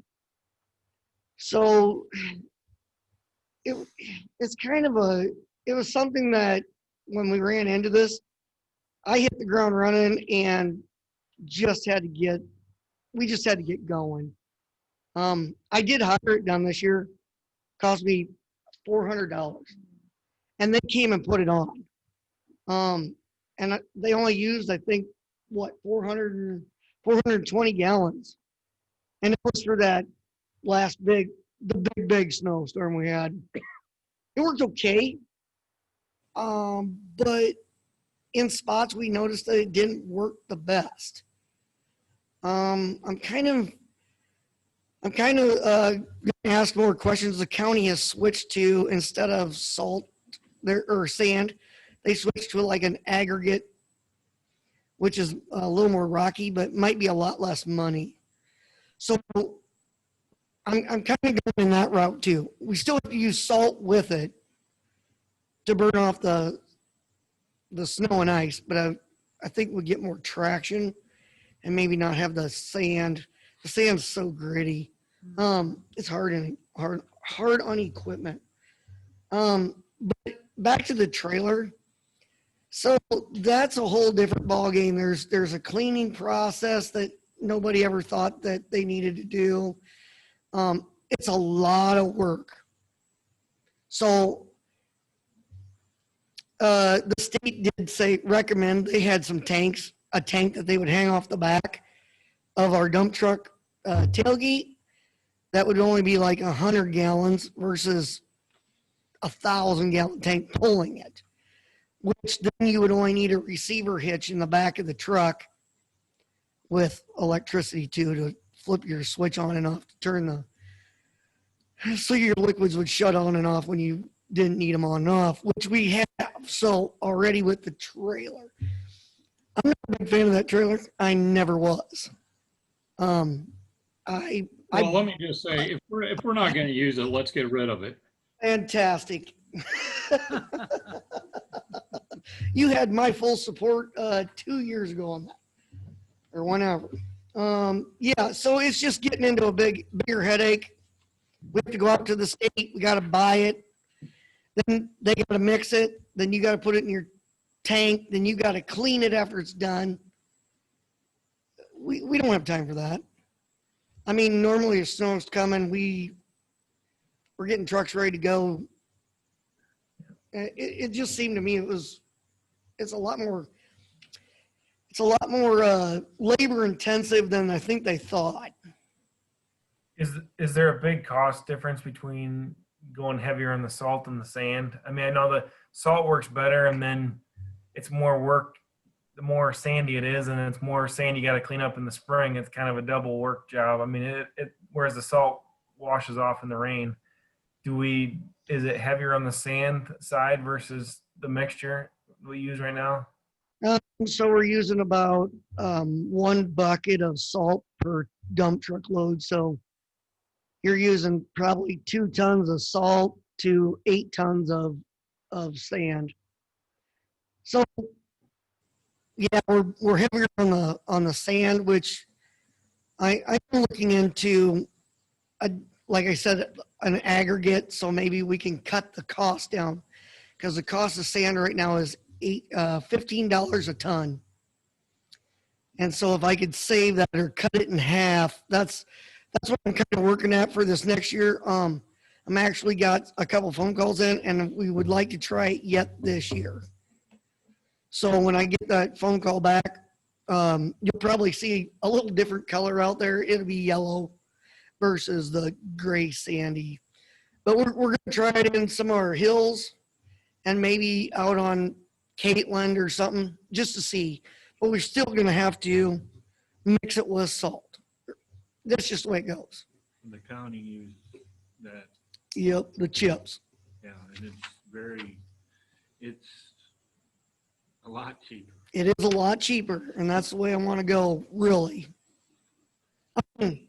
I'm trying to save you money and yet maybe get a better grip without being so gritty. So anyway, that's kind of what I'm leaning towards. I got a little off the key there with that trailer. I don't want it. I never did. So that's where I stand on that. It's an Well, I just know we were told it was ready to go, and now it sounds like we were misled and all for getting rid. So I don't know what he actually paid for that, but I'm hoping that now that you said we could go ahead and sell it, I'm hoping to get the money back out of it. But I will pull the sprayer off of it and the internal stuff. So because if we would ever have to go to a liquid unit for whatever reason, we already have the sprayer and the shutoffs. So I'll keep that. But the trailer can go, because a trailer without brakes on ice is probably going to be like a hay rack on ice. Well, when you've got that much weight pushing you, if you're going downhill and you're trying to brake, not a good thing. Nope. So, yeah. So anyway, so we're at 45,000 then for snow supplies and removal. We did have to call in Rick Lifsis at that big snow to do Main Street because we were so overwhelmed with all the snow on the side streets that we've been having to pick up. We are still picking snow up on that note. To the next page, there'll be an increase this year for new radios. Our current radios are falling apart and we can't understand anybody. So I'm working with Jim Henson, Beth, and the sewer department to get new handheld radios for all of us. I think we've got somebody, one of the companies finally got us a quote. And just for my streets department, we're going to be about $6,400. That's just where it's going to be. That's going to be a necessity. What are you indicating with the 1/3? 1/3. 1/3 of the One third overall of it's cost? my bill, and then a third, because City Hall will have radios too. So that's an increase. Just the one. We're gonna replace the base unit with one radio. Take the S off of it. And then we're Radio. moving down here. Like I said, so this year I'm putting in for a new dump truck. The one that we're currently trying to replace is starting to nickel and dime us pretty fierce. Whose truck is it? Jerry Gers. It's a Sterling with a Mercedes engine on it. And they don't want to give us much for trade because it's got a Mercedes on it. So I've been on the phone a lot, but right now at that 130, 500, I can do it for under that. I got 4 quotes. One was 90,000 for a truck. The next one was 83. The next one was, in the 80s, and then 79,000. But what we've done is we're not going to try and sell it outright. We're going to just try and trade it. International was going to trade for 20,000, and Freightliner will trade for 22,000. And then the next guy was 15, and the next guy didn't want it at all. So we're getting into that scenario where it's getting less. Last year, I think they offered Greg 27,000 for this truck. This year, we're at 22 and 20. And and then a couple of them said, we don't even want it. So before it drops some more and it starts costing us more, because it's in the shop right now. And that bill is going to be substantial. But we're trying to get it so we get into something that's stamped 06. So we're already past a 10 or 13-year deal. With the salt and the grind and all that, is just eats these trucks away. We keep them clean. But we feel that longer down the road, we're going to start having engine, transmission, rear end problems. And the motor won't even cover what they've given us for a trade-in. So if you had to buy a new motor for that, it would be around 28 to 30,000. Is this 130 include all the box and everything? Yep. So that's the box. I didn't hear what you asked. I asked if that 130 included the box and the sander and all that stuff. It does. So it is the truck and chassis motor where you sit. Okay. It's the box and the sander plus the plow. So this is a complete truck done. Is that a center sander like you've got now? Yes. Those seem to work the best. Well, yeah, I'm telling Your current's not interchangeable. What? The one that you're going to replace, does it have the sander plow that can be interchanged with this? So we'll get a new plow because it's got the other one's the same year as the truck. So yeah, we can put all of our plows on that new truck. Let's say one truck goes down, that plow would go down for whatever reason. You could interchange them. But we would like to, when you update, you want to update to a new plow so you get that new wear. You don't have to worry about an old plow breaking down, cracks. Seals blowing. Yeah, so you get, so you're getting new cylinders, new cutting edges. You're not getting, maybe we've got a hairline crack in ours we don't even know. Then that gets into where you got to take it somewhere to get fixed. But that's in the budget. A new box plow and sander is $65,690. It could be less than that. They quoted it to me, and so it could be a little less. This is where they said comfortably we needed it to be.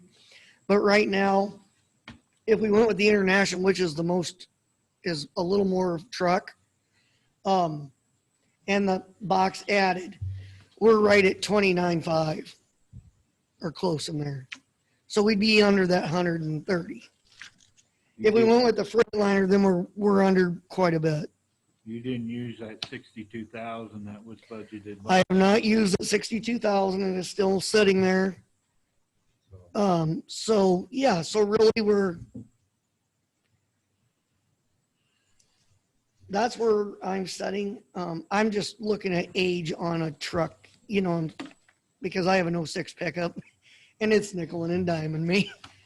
So, but So Shane, have you looked at, I know we got a dump truck with a plow and everything for wastewater a couple years ago.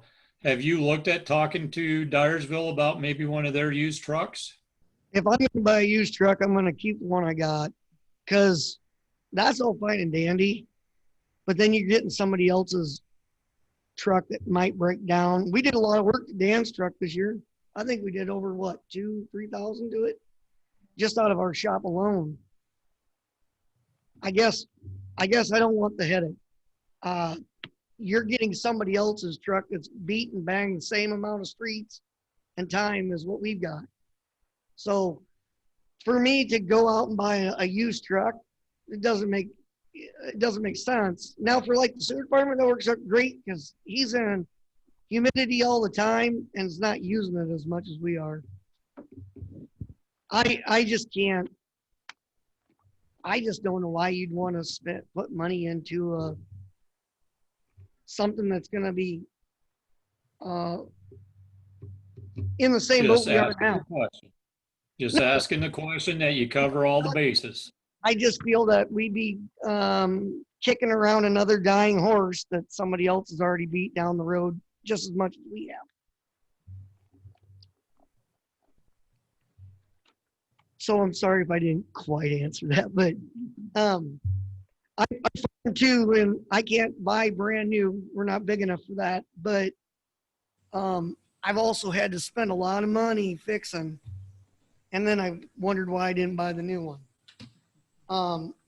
So there's where I'm sitting. I've got the quotes. They're sitting on my desk. Like I said, I wrote it on a quick piece of paper here just to give you an upgrade. But right now, even the International is a little more money than the Freightliner. I'm still under that threshold of 130,000. And yes, the Freightliner is a lot less. It's at 57,760, and then you have to add in there some warranty, a little warranty, which would be another 2,200 on that, 57,000, and that would give us 5 years of warranty. But in the Freightliner, it's already in there, and that's 60 months or 100,000 miles, and that's already built into the price of the International of $63,733. And then, but that'd be about the same coverage as what the International and Freightliner are. So what that is it would cover the engine and the retreatment because of all this DEF and stuff, which has been kind of a pain in the shorts, but it takes care of all that for 5 years. So, yeah. Any questions on that? So we'll keep moving down here. The next big item on the list for us to do this year is to do some more alleys and streets. 135,000 was through Kleesner's. I got a bid through Pelling, and they were at 200.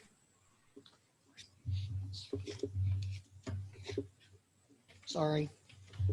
They were at $228,731 to do the same streets and alleys.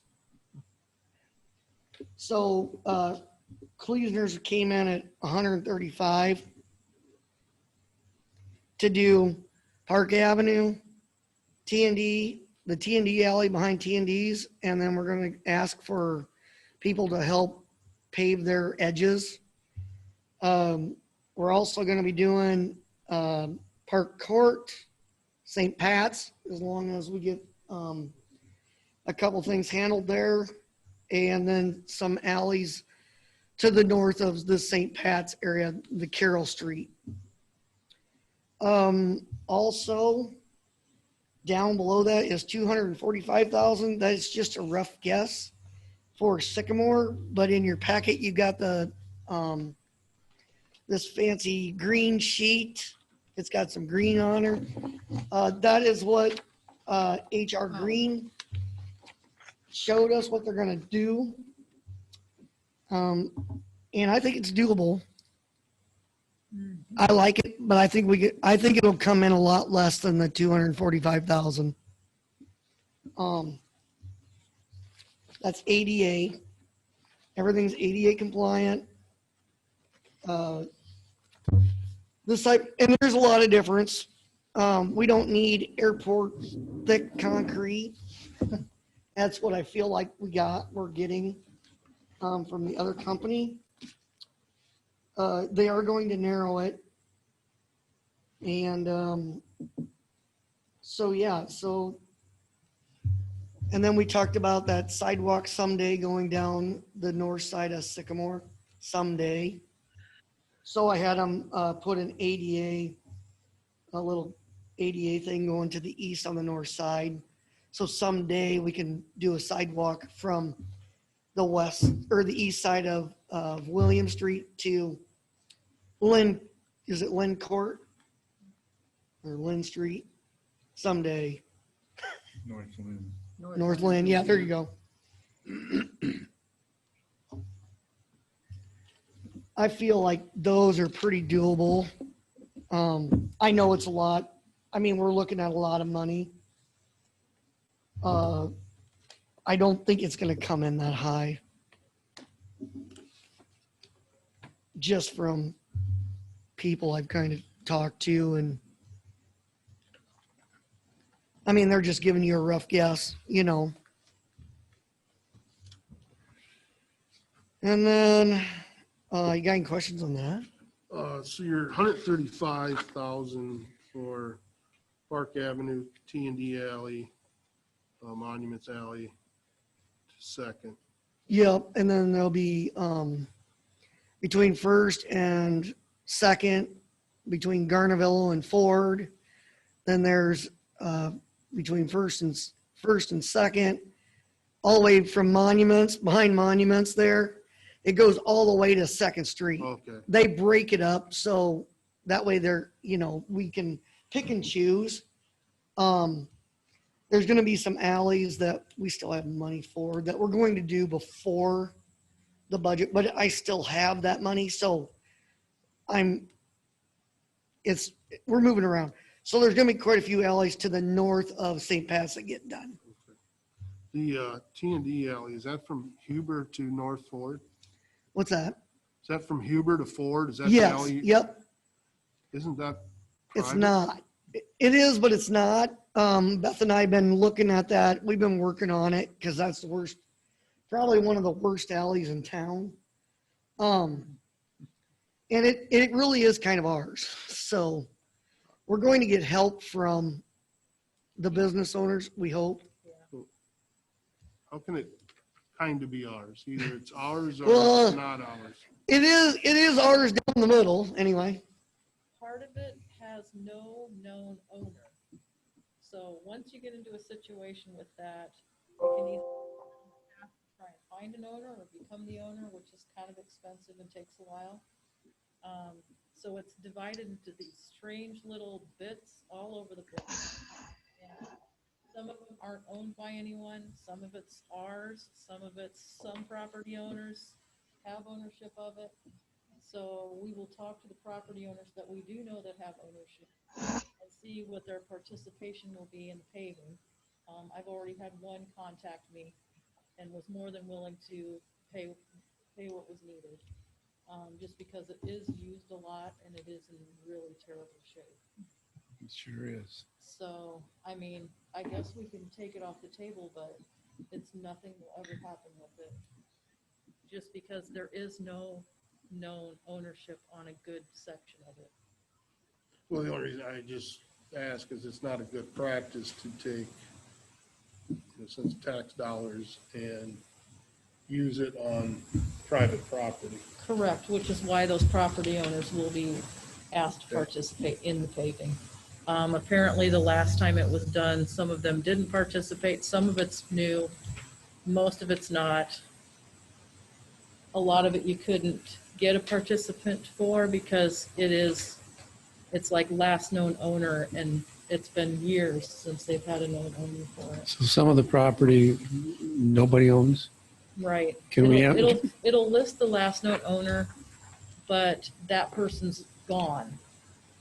And there's no, you'd have to go through a lot of legal stuff to get it transferred. even eminent domain? Um, Is that a possibility? Like Well- the last known owner on one of them is Niles, who had a shop downtown. But you know, some of the businesses along there, like Downings or the Grounds and Goodies building, own chunks out into the alley. it's just weird Well- little pieces too. Yeah. The floral shop owns that end down at the beginning by Ford Street, don't they? Yeah, because they already did their section. They did their Yeah. whole section already and paid for it. Right. See, and I've got a storm drain down at the east end of that I've got to rip out and replace. And because it's the old brick yet, so it's gonna have to be fixed. There's a sanitary sewer under the east end of that too. Yep. Behind the old. Yeah. So I mean, it's a big project. I didn't bring that stuff with me tonight, but we had it all broke down, and I want to say it was like 21,000 to do that alley, and I might be high on that. So on some of these alleys, are you gonna do the prep work and rip out the old alley, or you leaving that up to Kleesner? So we're gonna haul it away. Kleesner's will rip it out so they keep the right grade, because they'll run a machine down through it and level it. We'll just haul it away. So I've been in close contact with Brad Brunell from Kleesner's, and we're working together on this. And he knows the situation, that we know money's tight, that we're gonna help. We also have other things going on too, so it's gonna be a fun year. But like I said, we want to get as much done as possible because we do have big projects coming up down the road, bigger ones. You know what I'm saying? This is just a tip of the iceberg. We just have been driving around and we just have so much to do, but every town does. So we got to start somewhere and end up from point A to point B. All right, next one down. We increased the storm sewer inputs to 20,000, just because I have 3 projects that need help. Is one of the projects that Williams to, okay, Yep, thank you. Williams to Carson Lane, and then East Cedar and North Division.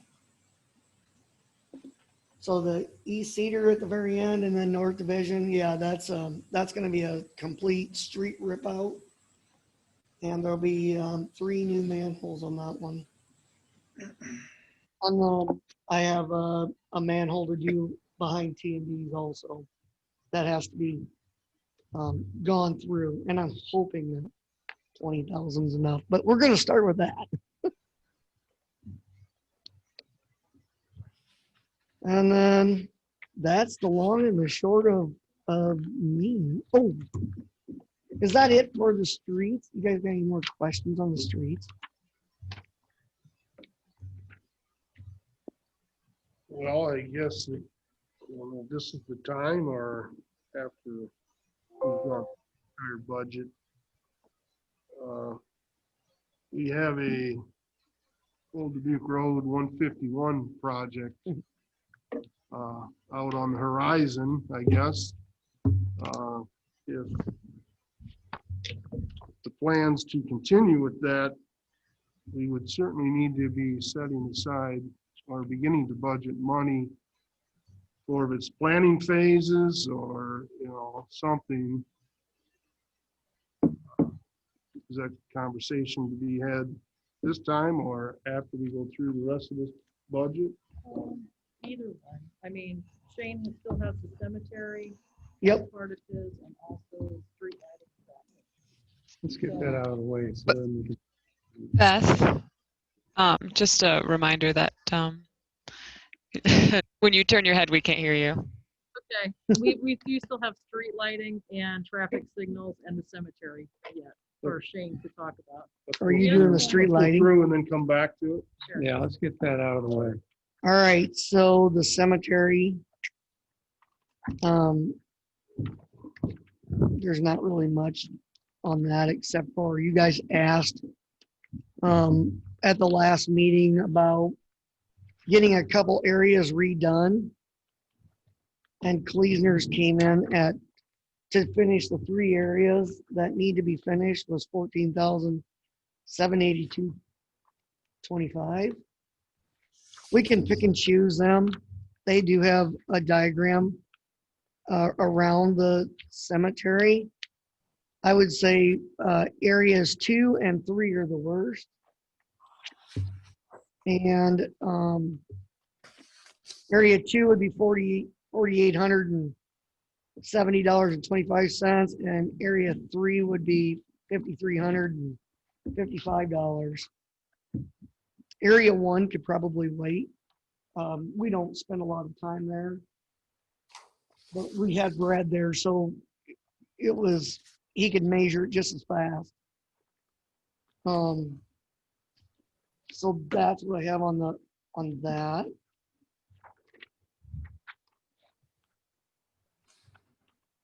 And then the new GSI we're putting in so we can find the graves quicker and easier.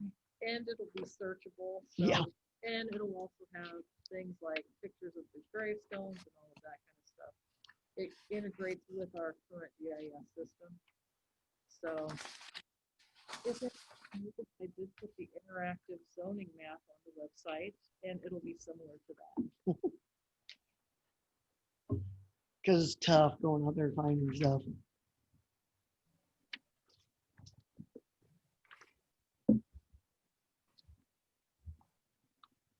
The increase for the cemetery budget from current is the GIS mapping.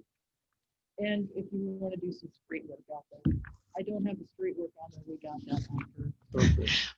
Okay. Ben, Beth, I didn't hear what you just yeah, said. you need to move the microphone closer to you. Yeah, the cemetery budget is up by the 8,000 for the GIS system, and I didn't have the quotes for Kleesner for the street portion. So at the top level, it'll be 14,782, and that's not included in there at this time.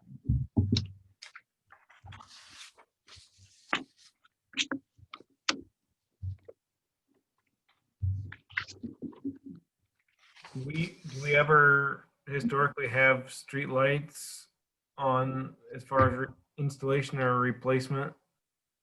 No, they're owned by Alliant Energy.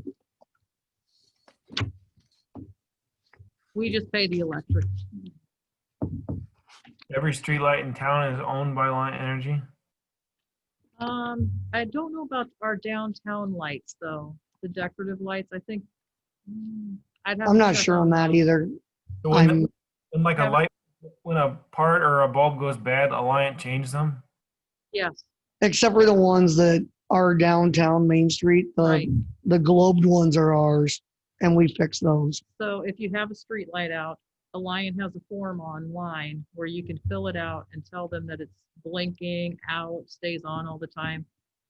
So yeah, we don't do anything with those. Okay.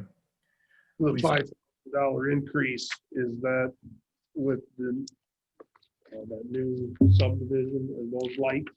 Or is it just It's just basically an because, overall increase? yeah, it's just because we were kind of off with the 2020 actual, and it's probably not going to get any cheaper. So maybe, I don't know, we could probably bump that to 80 instead of 75 because we will have the new lights coming on.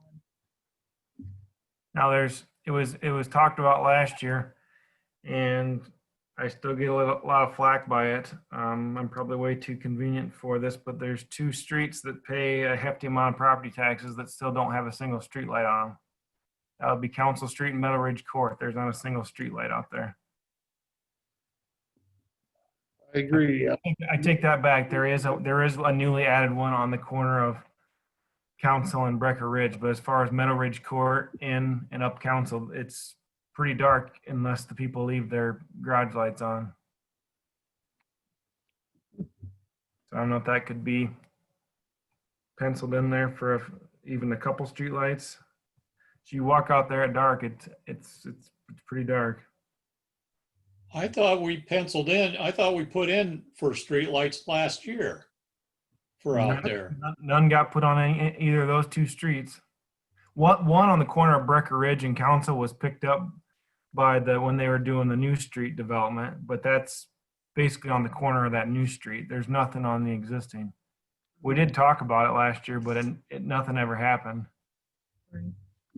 Well, I thought something got put in the budget last year for adding lights. All right, that's what I recall too, but nothing came of it. Yeah, we didn't have. Beth, can you just re-inform me? If we want streetlights someplace, we would put a request to Alliant. They would come back with a proposal, what they think. Right. Let's just say we accept it. Is there a cost associated at that time? So initially, we would buy the pole. We buy the poles. Right. Initially, we would purchase those, or like in the other part, the developer put them in. It was part of their subdivision plan. So Well, yeah, so we would have to get pricing on some poles. Do you know about how many there would need to be out there? 3? 3 probably on the I'd one. say at least there's one on the corner of Brecker Ridge and Council. I'd say so you got that one. I'd say a minimum you've got. I'd say in where that Meadow Ridge Court and Council on that corner probably. I don't know if you go up on the circle of Meadow Ridge Court and 1 to 2. At least a couple from the Meadow Ridge and Council intersection going on up to Council. I mean, at a minimum probably 3. Okay, so I have a question, not to interrupt, but do you remember how many feet apart they are on Bryce's new development? Well, I was just gonna say, instead of us trying to figure out how many you think we need, let's let the experts tell us what they factor in. Yeah, if we talk to them and say from these 2 streets, how many should be there, and maybe ask them, I guess, because didn't Alliant Energy kind of put together a recommendation of how that many there should be on that new street, on those new streets? Yeah. Yes, we asked. Yes. So, But I'm also going to say this. There are other areas of town that don't have streetlights that probably deserve them too. Oh, I agree. We can't just focus out there. No, I mean just historically, I pointed out, and there hasn't been in the past few years. I think just like streets, I think there should be a certain small amount allocated each year to, like, there's a lot of streets that could use them, or if they're old. Yeah. Some don't even have an actual light fixture. They're just like I'd call them makeshift. They're basically screwed to the side of a telephone pole, and they're one of those type of deals. They're not. I wouldn't even call them a light pole, but they do give light, I guess. But I think it's worthy of having a yearly whatever line item going forward. Just because I think light. Well, I think what we need to do is probably take a look all around and do a plan instead of let's do this street and then next year let's do this street. Let's have a 5-year plan on the development of this. Yeah. So we're not just kind of hit and miss.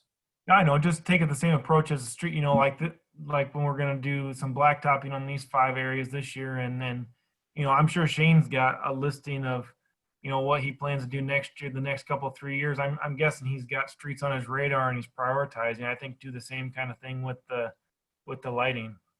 Shane, maybe that's something you could tell your guys when they're going around the streets and just report to you where they feel that there should be some street lights. Take a look at it and make a list of the places where we should put them. Identify those unlit Just areas identify during 'em. daylight.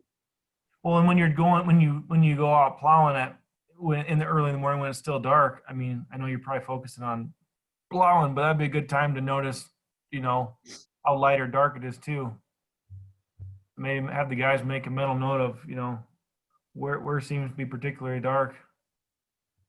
Okay. Because that, it's not only, it's definitely a safety thing too, as far as, people don't want to go walking when it's dark. But It's gone a lot bigger than I was expecting, but I haven't heard of any other areas of town that people have come back and complained of how it's not well lit or not lit at all, other than the areas that Jeff had mentioned. yeah, that's probably the most. You're not out there, just I haven't heard of the I'm a complaints. farm boy. I like the dark. I like to look up and see the stars, and the street lights get in the way. But I can understand why we'd want to do it. When you turn lights on in a house and the roaches head for the dark, that's kind of what happens here in town too. If you don't have street lights and a police car comes around with the lights on, the roaches head for the dark. So it's probably a good idea to have a few street lights where we need them. I would certainly like to see us address the streetlights in the fiscal year 2022. The addition of streetlights, not just the maintenance of current.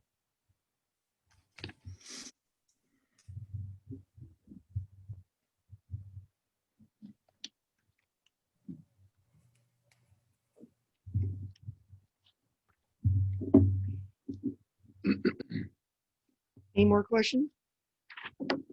Next. Traffic all stayed the same. Shane? What's that? No increases with the traffic signals. Don't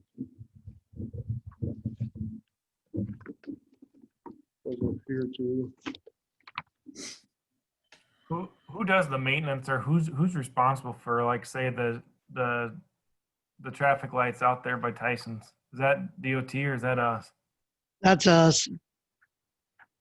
At some, that left arrow's still crooked from the storm. I hadn't really noticed it, I guess. But I can call and get them out there. What's that? What did you say, Rich? Pointing kind of at a down angle. Yeah, it's cockeyed. One Okay. to turn into Tyson. Or that one. Might be more than one out there, Shane, at some point. Maybe take a look and Yeah, we'll take a tour around. But you have no way of reaching it. No, we have to call. We got to get somebody in here with a boom truck. Yeah, well, if they're there working, look, that chamber drive sign along by Tyson's, just kitty corner from it. Looks like that got crooked from the storm too. So if you have, you make a list before they come out and knock them all out. All right. It's obvious. I mean, that's being pity. I just mean, if get our money's worth if we're having a boom truck come out. So. Right. Yeah, and I think they still have to fix the light right here on between First and Third. So. Yeah. Can I ask a question about that stoplight? I'm just kind of curious because according to Beacon, it's not within city limits. I know, but this is what I've been told over the years, that we take care of it. Like, so when the state handed it to us, I guess. See, I'm new with this, so I'll get the information we need, but I was told that we have to take care of it, get them maintained. But I could call the state on it and find out. Rich, what do you mean on Beacon? You're talking about the one by the library? No, I'm talking about the one right there by Tyson's. That's not in city limits. You think it's like, I see what you're saying. We always put the filters in them, so I guess I was just under the assumption that we took care of them. the air filters. We've done it since I've been here. And we always go out there and check to make sure the lights are running properly.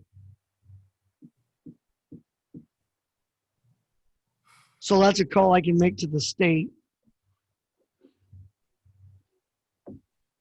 Yeah, because it looks like both of the stoplight on the west side and the stoplight on the east side of 151 are within the state's jurisdiction. I just get hearsay. We've been putting filters in them for 3 years. We carry the filters actually for them. And that's where he would send us out to go check the light bulbs and stuff to make sure they all work. So I just assumed they were ours. But I can make a phone call tomorrow. It's, you know what, I'm good at that. Just asking a question. Yep, well, that's a good question.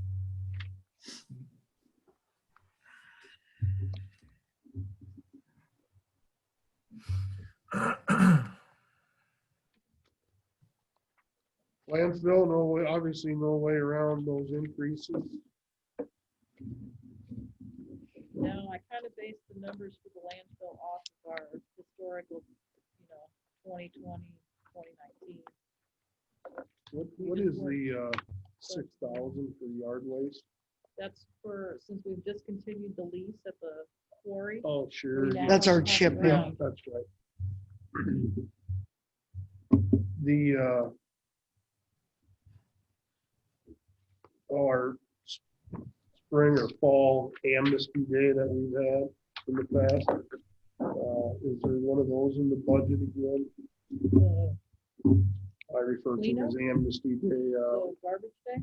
No, where we allow residents to drop off certain bulk items. We did it on a Saturday. Tree branches, yard waste. Oh, the hazardous, paint. Oh, okay. Stuff like Not that. that since I've been here, we don't take paint. Well, no, there's a lot of other items. They take it down to the old baseball field. Yeah, the cleanup day. Encouragement to Like people cleanup. their junk. That's a great thing for us to be paying for cleaning up everybody else's junk. I mean, it How else doesn't are we matter. gonna address nuisance property in this town? Right. We're gonna enforce it and we're gonna assess it to the property and clean it up. I can't hear you, Beth. You turned your head. We will clean them up and assess it to the property owner if we have a nuisance cleanup. That it's a little bit different than citywide cleanup, but Well, this was just in the past kind of just a feel good, give people that didn't have an outlet to get rid of stuff, just to kind of encourage them to get rid of things, as opposed to being the carrot versus the stick kind of approach. I think was kind of the intentions of it. But When we look at it as a proactive approach to cleaning up your community.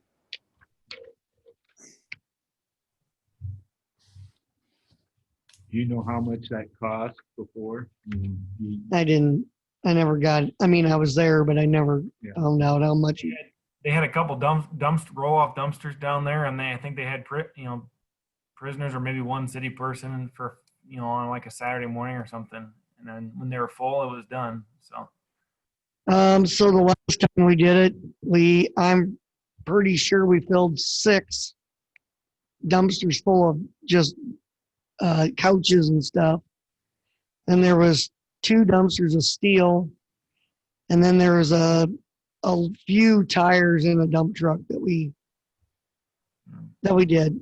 Other than that, it's a big thing. I mean, I know it's nice. It makes the town look good, though. I mean, it's a cost to have our brush pile and people dump off their grass, but in having that, there's a little more pride here. I think that was just kind of the intentions of it. So right.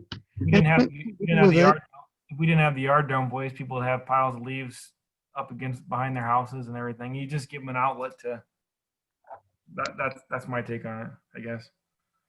you don't have a separate line item for that. I'm gonna guess that it was part of this municipal building collection. Because you can see we didn't do it last time. Yeah, this past year, we had to cancel it. So More than likely, it's under that line item, which I left the same. The year Or I before, actually it increased. rained the entire time. Yeah, we were there though. So, I mean, it can fall under that category. It was raining the last time we had it.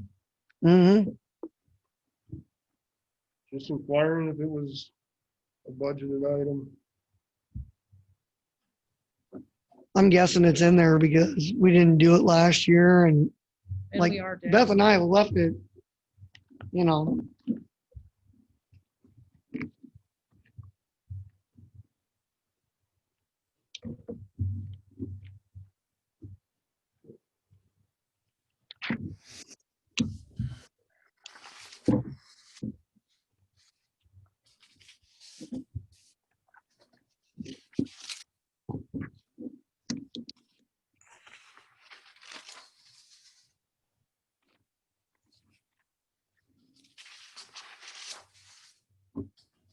Okay.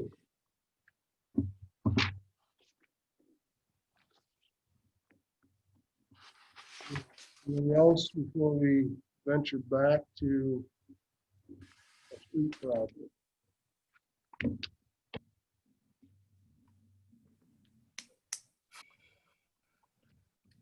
Where do we, looking for some direction, where do we begin the discussions with advancing Old Dubuque Road 151 project that we kind of committed to prior?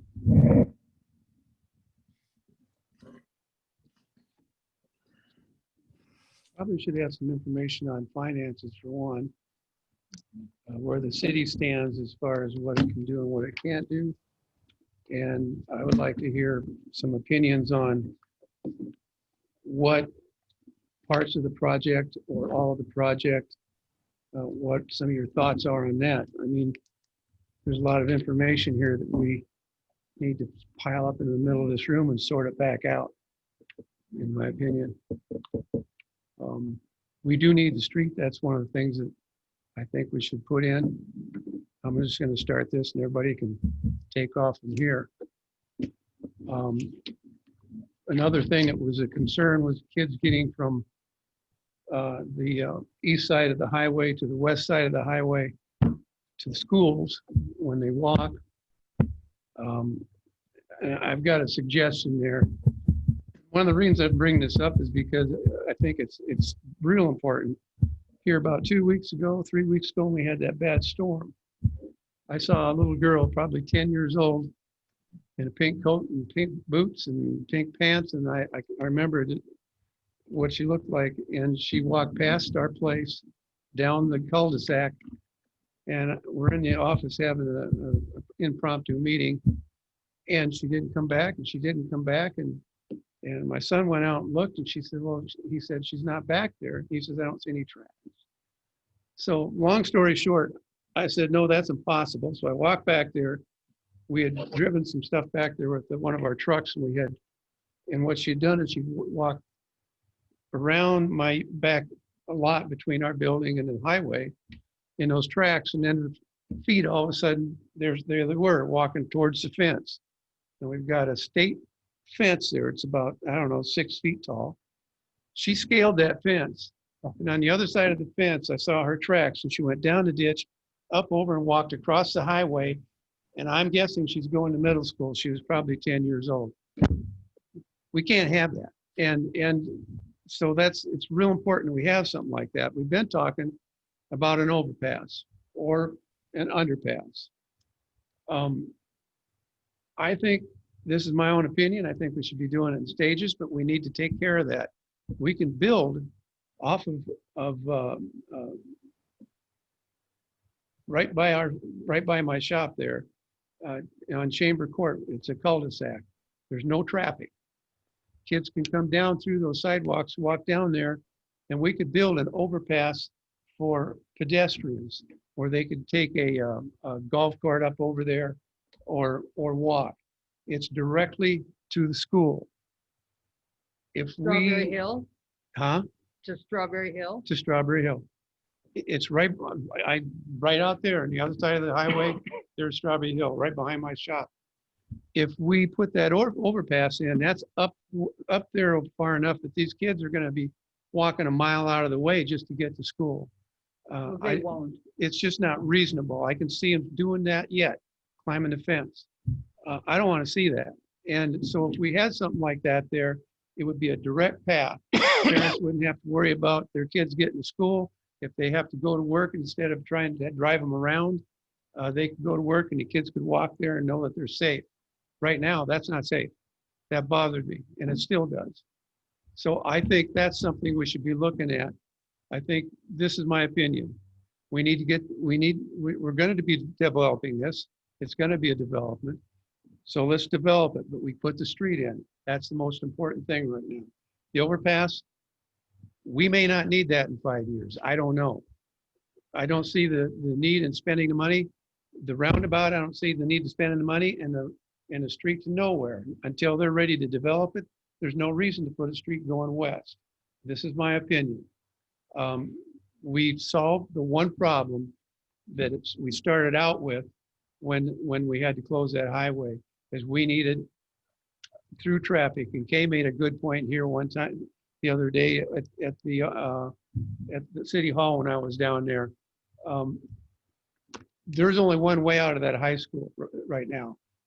So if there was a big emergency and everybody had to leave at once, it'd be a mess. With that street, there would be a possibility of another route out. That's the most important thing right now. And one of the things that I've been doing, and I've spent some time asking a lot of questions down here at City Hall.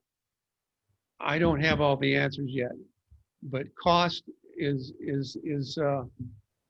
going to get involved quite drastically if the city takes on this project and puts in the street, puts in the overpass and the roundabout. I don't see us being able to do that financially. So what we need to do is we need to figure out a way to get it done, but maybe not the way that it's been presented so far. But that street is important. We need to put that in. I see that having to happen. It's going to get developed. And what happens when a development comes in? The streets get put in. So I don't see a problem with that. But there's an awful lot of money being spent here. We're not a big enough city, I don't think, to handle this on our own. And if someone else, other than just even with the grants, we need people that want to put their hat in the ring, and I'm not sure if they do. So if we handle this like a regular development, we can get this done. Then and yeah, it's going to cost more if we decide to put this overpass in. But here's my thought, and then I'll back out and let people start. But how important is this overpass? I live over there, and everybody's talking about all the traffic because that street's closed and people have to go back and forth. But I'm on the corner. I see everybody go by. It's not that bad.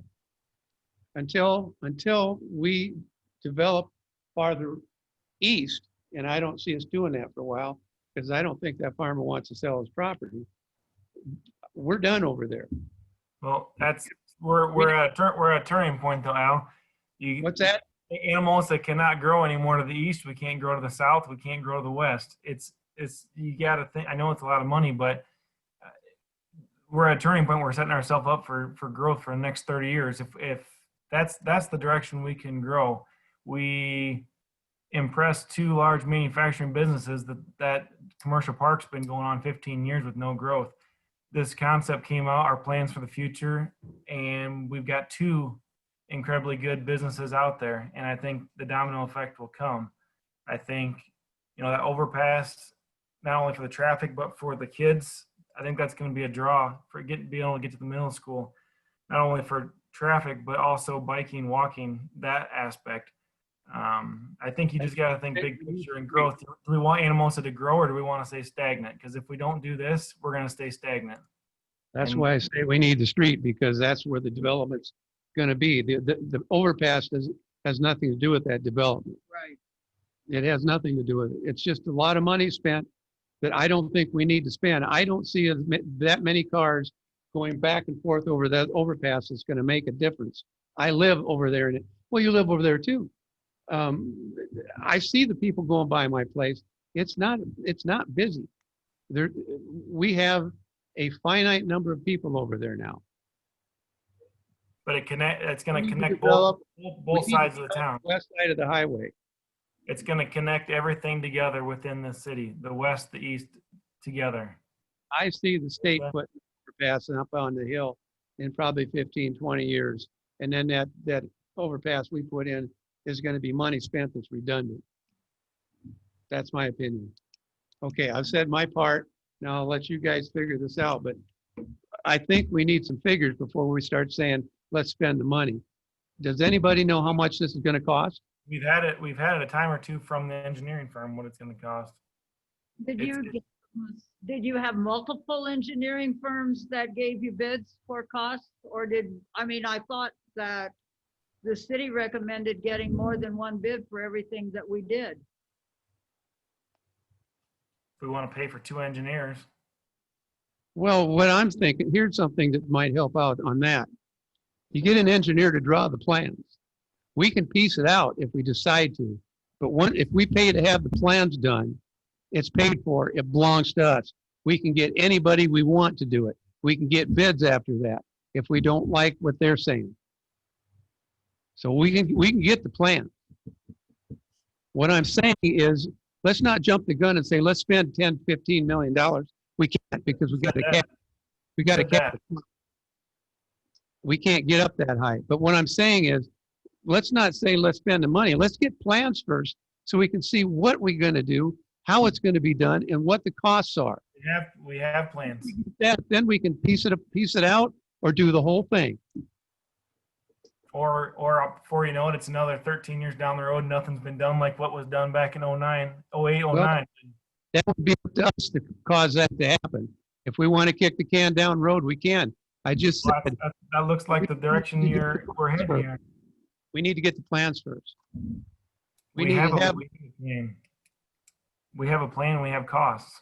We don't. No, we don't. So where are the costs? I haven't seen any costs. I had them. Schneider presented a proposal to us, a month ago, last time this was discussed. When they showed us those figures, I told them, or I asked them to come back the next meeting. Everybody should remember this, and bring us some more accurate figures so we can get a better sense of what this is going to cost. So the next meeting, they came back and they gave us a figure of around 8 million, if I remember. About 2 million, 20, and I said to him, is that locked in? Is that close? Can you guarantee that that's going to be within the range of where it's going to be? And he hawed, and he didn't. He wouldn't give us, he wouldn't nail it down. What I'm saying is that's not good enough. It could cost us 10 million. If it costs us 10 million, I don't think the city could stand it. We can't borrow that amount of money. We can't borrow that much. Our constitutional debt limit is 12.8 million. We're currently at 2.5, so that leaves us 10.3. So what are we gonna be once the stuff's paid for and you add on what we approved last meeting? 1.75 and 100 on a fire truck is really what we're talking, right? 1.7 is what we'll be down to after in year FY23. Not until then. Now, the other thing that I found out is it locks us in for 12 or 15 years. What is it? It'll be 15 or 20. 15 years. Okay. And here's the problem. We've got that debt, and we can't do anything else now. We're locked in. We got to look at two things here. It doesn't seem like everybody's saying, I want to see that street put in. We got to look at getting the street done for sure. That's paramount. But the other thing we got to keep in mind is the solvency of this city. Because not only that, but here's another thing that we're going to have to look at, and you're going to see a lot of angry faces. The first year, we may say, well, we're going to raise it's going to be 500, but then by the time we figure out what it's going to cost, it can turn out to be $700 a year more taxes per house in this town. there's not going to be a lot of happy people in this town. So what I'm saying is, rather than going to this big figure that we're talking about, let's at least get the plan so we know exactly what it's going to take to do it and what we're going to be doing, what the costs are, and maybe we'll piece it out. But the one thing that we first started talking about is we needed a street. And that's the first thing we should worry about. It's nice to have a roundabout. It'd be really cool to have an overpass, but I don't see the importance to that because you can't develop anything until you have a street to get to it. So let's go, that's why I'm saying, and maybe, I know I'm talking loud and I'm really pushing right now, but I've done some homework. I haven't heard anybody in here talk to us about anything about figures. Is anybody else doing for homework? I did some digging. First thing I want to do is we're going to push this, and I see the importance of it, is let's get this plan done. We got to get the contractor to finish what he started. We've already spent $100,000 on it. Let's finish that. At least we know where we're going to be at.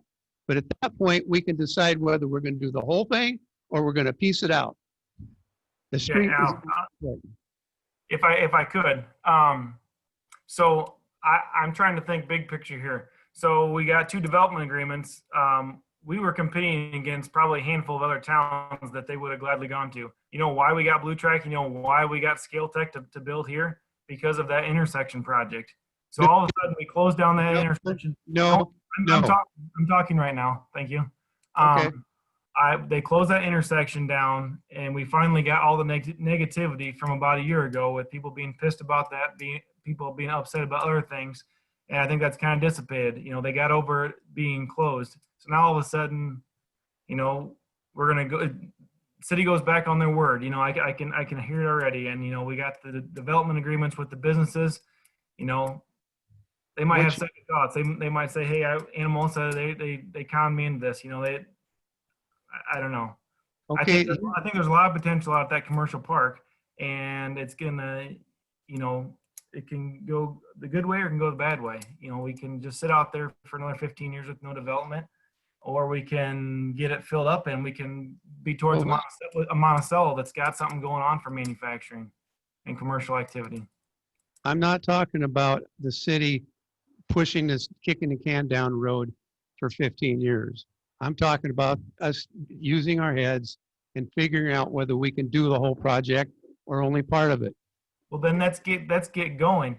It's been a month and not a thing's been done on this. Whether we're going to get figures or we're going to get different engineers, we need to get some action and get moving. I agree with that. So let's. I'm not even arguing that point.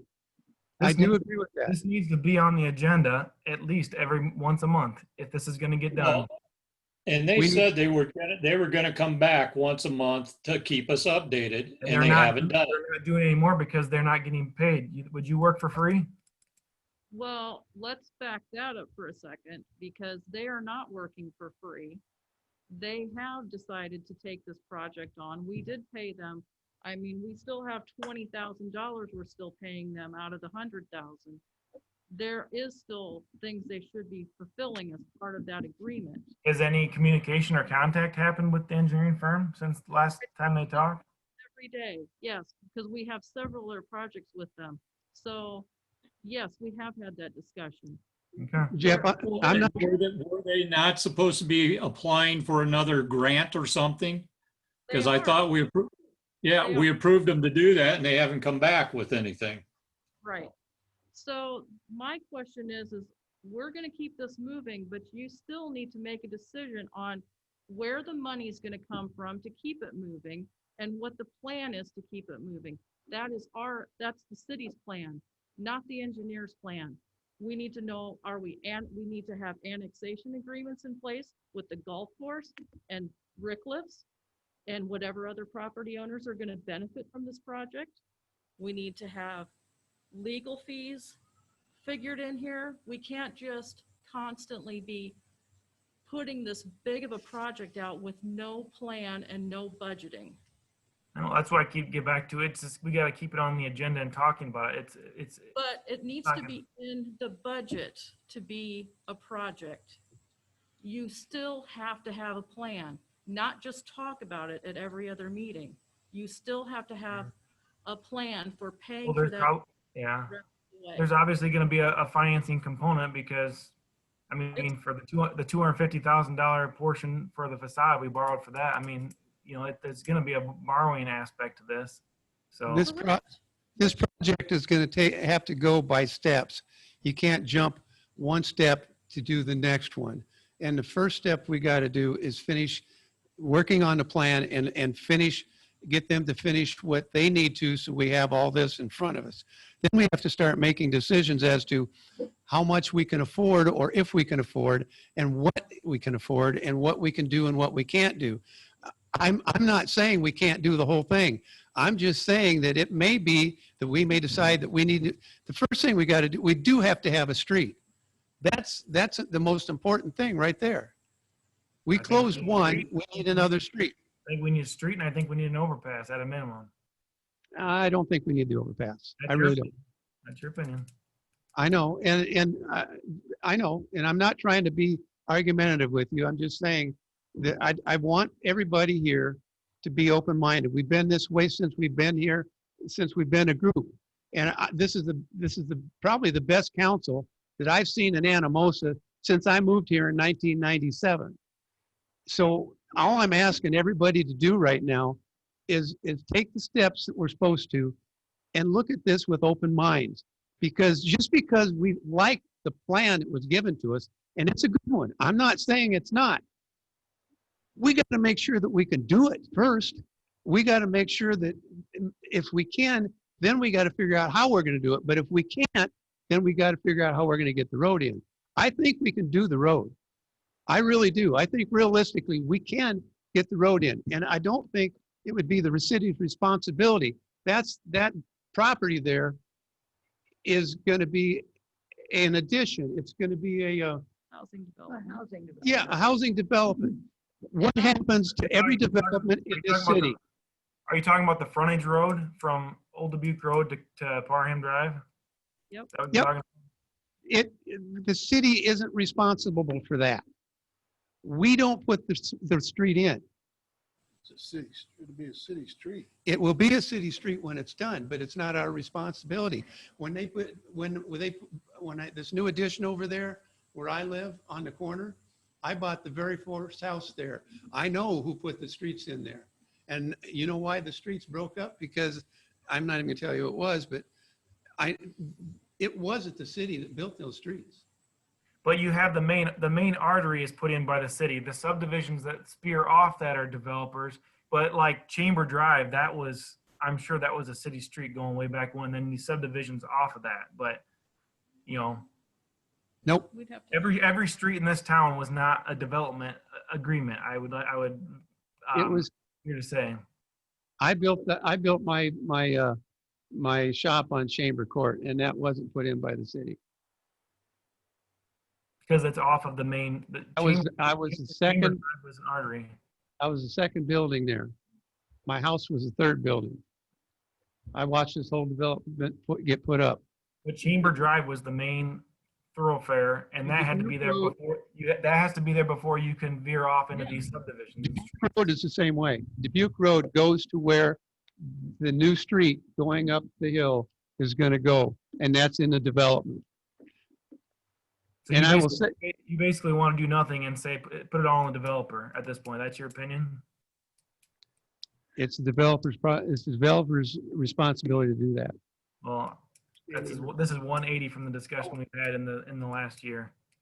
About a year ago, we were sitting at this table, this exact room, with the whole public there, and talking about we weren't going to close that intersection until we had a good plan. We got a feasible plan, we got a concept, then we closed the intersection, and now at least you sound like you want to go back on that. I'm not saying I want to go back on anything. You don't want to do anything. You want to have it all up to the developer, and the city do nothing is what it sounds like. Well, at that original meeting, when we had the joint meeting with the county, the task or the committee was set up to look at getting a frontage road put in. This turned into something different than just a frontage road. So you know, if the city still wants, is agreeable with doing the frontage road that they agreed to in the first place, that's a different story. The frontage road is not what we're talking about anymore. Now we're talking about an $8 million project. So. I'm not trying to don't argue think with we have- anybody. I think, I was gonna say, I thought we, at the last time we met with Snyder's, we said not the plan on the road to the west. So we took that one off the table for now. Did we not? Correct. Okay, That's so the we one took thing. that off. What's that? That I said that's the one thing I brought up was a road to nowhere. Yeah. It All does. right, we took that one off the table. We talked about doing other things in stages, not doing it all at one time, Correct. but maybe getting the earthwork done for later on for those other things. But getting that artery from Old Dubuque Road to the American, getting that done Correct. first. Yeah. The others, the overpass may come 2, 3, 4, 5 years down the road, And the other pass could be What? redundant too. but it's still in the plans and you still do the earthwork to have it done. So that when it happens, you're not redoing everything else. Yeah, that makes sense. But then the other point that I'm making, and I could be wrong, but let's say we put that dirt in there, and 5 years down the road, we realize we really don't need it. We just spent a lot of money piling up dirt. I've done a lot of thinking about this, and guys, I can be wrong. I'm not sitting here and saying you got to go with what I'm talking about. I mean, Jeff is adamant that we do everything, and I understand that he's fallen in love with the plan, and that's great. But I don't think we need that overpass. We do need something going over the highway for the kids to get to the school, and I think we could build that for probably $700,000-800,000, not the millions we're talking about for a overpass that cars go over. That's And half- everybody that's getting half- around that's just fine. That's half the cost of what the car overpass is going to be. I think that portion was about 2 million. If you spent upwards of $1 million on a pedestrian bridge, that seems like a pretty expensive pedestrian bridge. Yeah, it could be. I don't know. I don't know. We need to let John and Kay and Galen get in their 2 cents too. We're doing a lot of talking here, but I'd be curious what they have to say. Well, if I may though, Al, I do believe that overpass is going to be essential at some point in time. Even though the DOT may build an overpass up at the Amber turnoff, Yeah. you're still going to have that development there. You're still going to have kids coming once that northern area there gets developed, kids that are going to want to come across to get to the middle school, to get to the high school for that avenue across there as opposed to down in the Caitlin area. So I think that overpass is going to be a necessity at some point in time. Especially when you're trying to spin it to young families moving to town, and out in our area especially, I'd say most of the houses being sold are young families. If there's anything that's good that's come of COVID, prime example, a classmate of mine, nice young family, couple kids, they kept their jobs in Des Moines. They moved back, bought a house out there, got a couple new kids in the district. They're able to keep their Des Moines jobs, and they can move back home like he's always wanted to do. So, I mean, I think you're going to be surprised.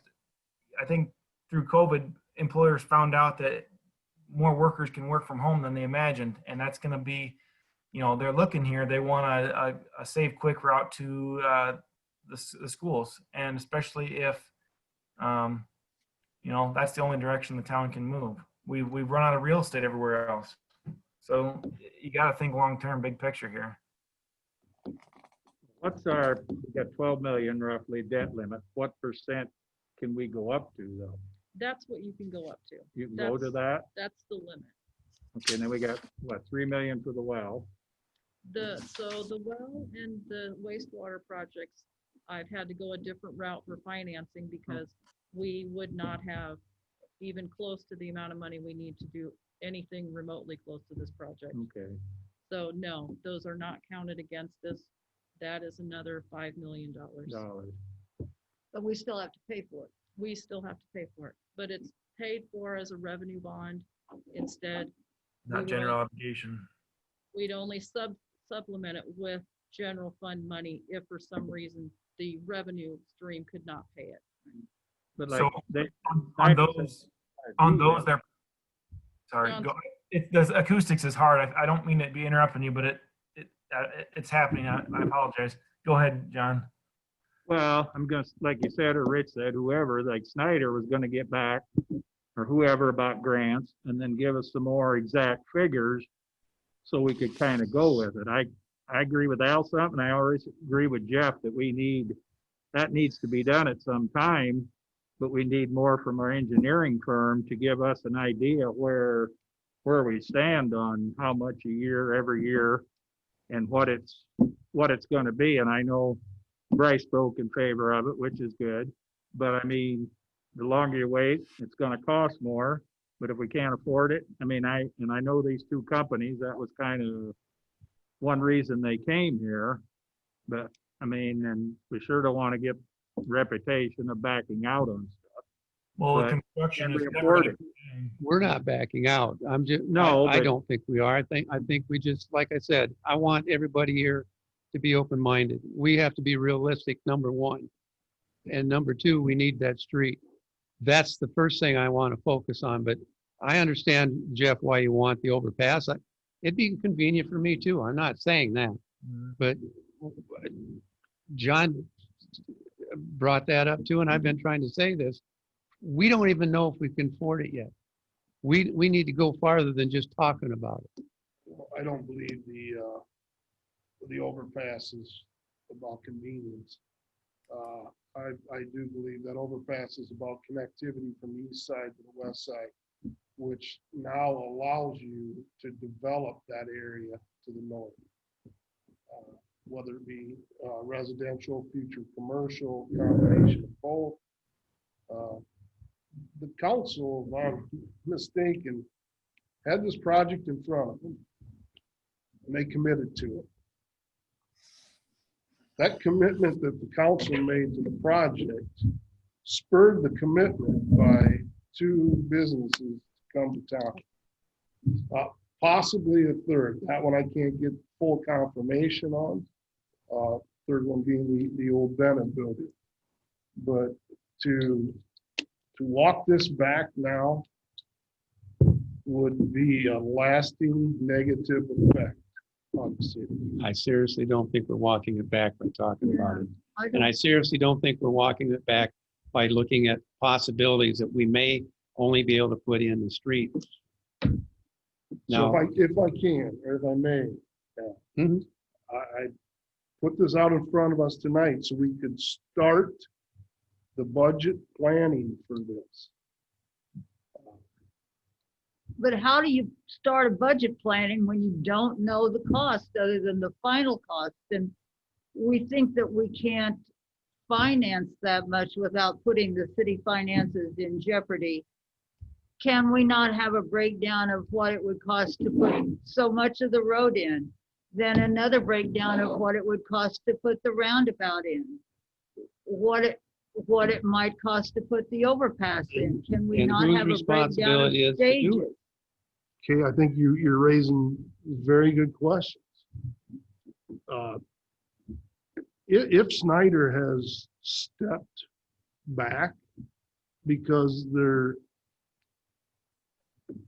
they've exceeded the time for the initial commitment of the 100,000, they have to know if they're going to get paid if they continue to throw resources, labor resources at this project and do research for it. So we need to be telling Snyder or whoever the engineering firm is that we're committed, continue to move forward with this. And if that means that we need to allocate another 200,000 to get these answers that you're looking for, then that's what we need to do because we've committed to the project. But that doesn't mean we can't change our mind and alter the way we do it. I didn't say that. All I said is And- we need to I don't think there's have any, the plan. I don't think there's anybody in here that's saying we should stop this. And I for one, am not.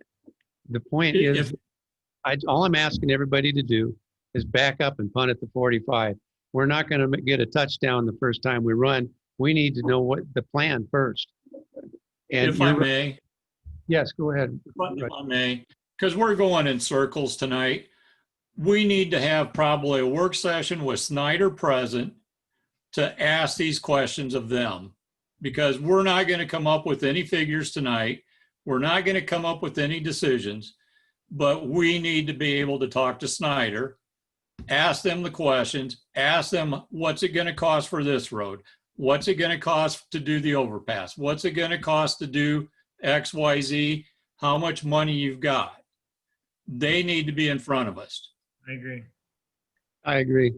Yeah. And I hope they're a little more straightforward with us than they were the last meeting when I asked them if that figure was locked, close to what it would be. I Because, don't know if you get a project like this, if you can lock the figure. well, you maybe not be able to. But boy, talk Now about it. you're being, I think it's going to run more like 10. I don't think 8's going to cover it. well, there's no one sitting in this room or on this council that could even. But I'm not an project what expert. it would be. I'm not an expert. Now you're just throwing numbers out. Yeah, but I do think it's going to cost more. But you do have a plan for if it does cost more. Yeah. Because we can't borrow the money. We if it do need a costs plan. more. So I would Well, also. and like to that's see- why I'm saying, we're not going to decide anything tonight. Let's get Snyder in front of us and let's talk to him. Well, and the other thing you gotta keep in mind is we want to keep this going. Come this less than a year, there could potentially be half the council could be new, and that could, that could completely change things too. Well, my problem with Snyder right now is I want to know what they've done up to this point for their 100,000. Because they haven't, and as far as I'm concerned, provided anything to justify it. Do we know if Bryce has given us anything formally that's going to be a deal for the right of way? Because we don't even have that. So we don't have right of way conversations. We don't have any of the preliminary things I would have expected. I would strongly suggest inviting him to this work session. Well, the engineers can handle getting a right of way commitment from him. He is committed to it. It changes things though when the financial interest is in the project. I think I don't know if you'll feel free enough to talk about the project if you've got the person with the main financial interest in it also talking with you. It's actually your budget decision you need to be working on and the plan for the city. I mean, we've heard all of them many times already, so we kind of know.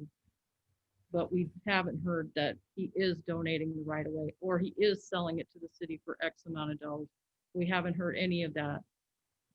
We haven't heard any Well- plan for annexation to help No. perhaps pay through taxes down the road to help pay for the project. And there are Well, options. Say the so Who's getting to responsible? that annexation part of it, have we approached anybody to ask them about this, or how is, I mean, somebody's not just going to walk up to us and say, hey, I want to be annexed in. No. Do we need to approach them and say, hey, this is the plan. Will you be annexed in when we complete this project or before? We need to Before. allot finances to have the attorneys work on the annexation process. So, everything costs money. We just haven't allotted anything for that. I've talked to Patrick a few times about the annexation process, but we didn't pull the trigger because is this project going to be $8 million? Is it going to be $10 million? Are we not going to be able to do it at all? And do we go down the annexation road without the project numbers?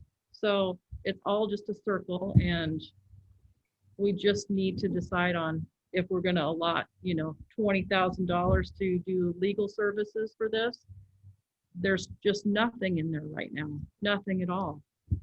So I can would say we, we need to get something in there because, I mean, we can point fingers all day long at the engineering firm, but at the end of the day, Anamosa loses is the ball gets dropped here. So can we get this work session together Well, we can. prior to finalization of this budget? But So we have the final work session on the 1st, which you can do that when we go through the final. Because I mean, we're gonna have to look at a lot of things at that final session. Do we have any homework we need to do prior to that? No, not really. I mean, nothing that you haven't already been doing. Okay. I hate being devil's advocate, and I apologize if I'm ticking anybody off, but I seriously think that we need to keep an open mind and give really strong thought to what we're going to do and how we're going to do it. Sometimes you can't have every toy in the store. well, I understand. My dad Alan. proved that to me one day when he grabbed me by the arm and dragged me out of there with nothing. The one thing that I guess I have a little disappointment in is just us throwing these numbers around. I'm gonna throw this out. What if it's a $6 million project and we got 3 to 4 million covered in grants and loan? And They said it'd be an $8 million project.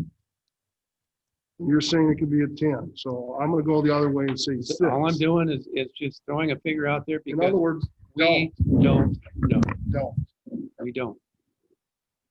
like in Shane's case on Sycamore Street, it came down. So you can't assume it's going to go up. I just think we need, bottom line, the ball needs to just, we need to keep the ball rolling. On Sycamore Street, we hired a different engineer to look at the project. If that's what we got to do, that's what we got to do. I mean, if nothing gets done and it gets dropped, the community loses. So it's ultimately on us sitting around this table. It is. We need to move forward, definitely. Get some figures and find out the grants, Agreed. how many, what we can get there. How long, of course, that's the process too, to finding out how much the grants would be. Well, they've applied for a bunch of them already. But how soon, I mean, yeah, when do they get them? That's, get notified. So we're only still in the running for 3.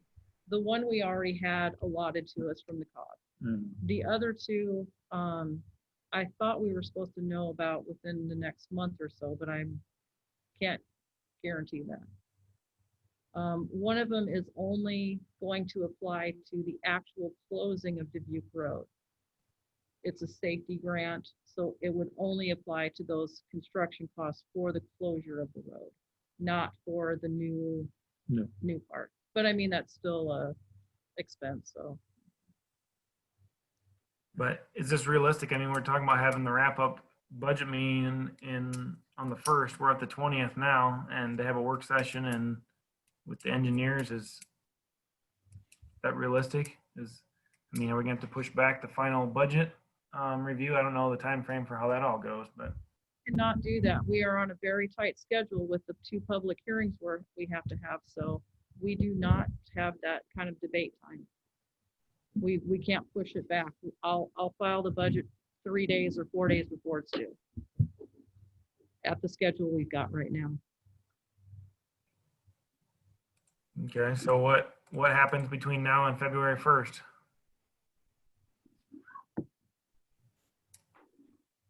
Anybody got any thoughts? Do we, We got a meeting on Monday, don't we? Yeah. I suppose we have to talk with Snyder to see if they're available to come and visit. I can't hear what you said. Did you say ask Snyder if they're available? Right, that's what she said. Okay. I mean, I can see if I do have a memo from them for the Monday night's meeting. I can see if they can speak at Monday night's meeting. That's good. We can't be making decisions here, but I would prefer that it be on the agenda to have that discussion. Yeah. Yeah. Okay. And we Discussion need, possible action on moving forward or the plans of the intersection, having Snyder present. If we need to allot money, we need to allot it. We need to do, Right. we need to move forward somehow. Yeah, You just need to decide how much and where it's coming from. we just need a lot more information so we can make a wise decision.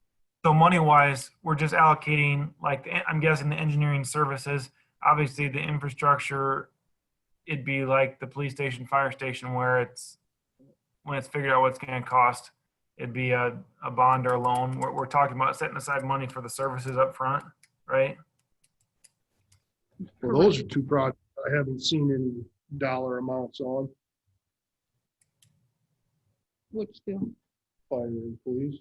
We just arbitrarily pick 700,000 for each. So the fire station was like 695. With our one initial estimate, I believe we're gonna be right at 700,000. The police station, as you know, the estimate was quite a bit higher. So they've just been given a budget of 700,000 to make what we need to happen. So that's where those two are. We could not borrow the 1.3 or whatever they wanted for the initial plans for the police station. So this is what we're doing. This is what we could do.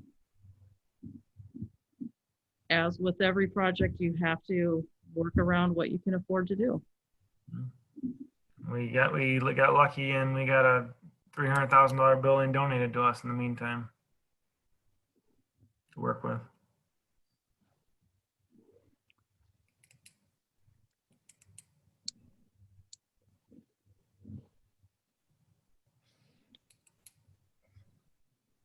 Any other discussion? Any comments?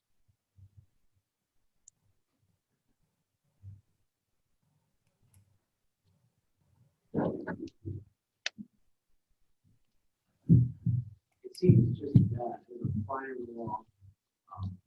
All the discussion. Excuse me, I can't Yeah. hear whoever's talking. Yeah, you gotta go up to the microphone. Sorry, just seems from just listening in the corner. If you didn't know anything about the project, it would seem like everybody's in disagreement and you don't get along. But from my perspective, at least, I think everybody's kind of got it right, and everybody's got a lot of good ideas. And I think you probably are more unison than it seems. Alan, I think the city definitely has the ability with the current consultant firm that they have to get more details and get provided with lots of different options for the amount of money that they're having.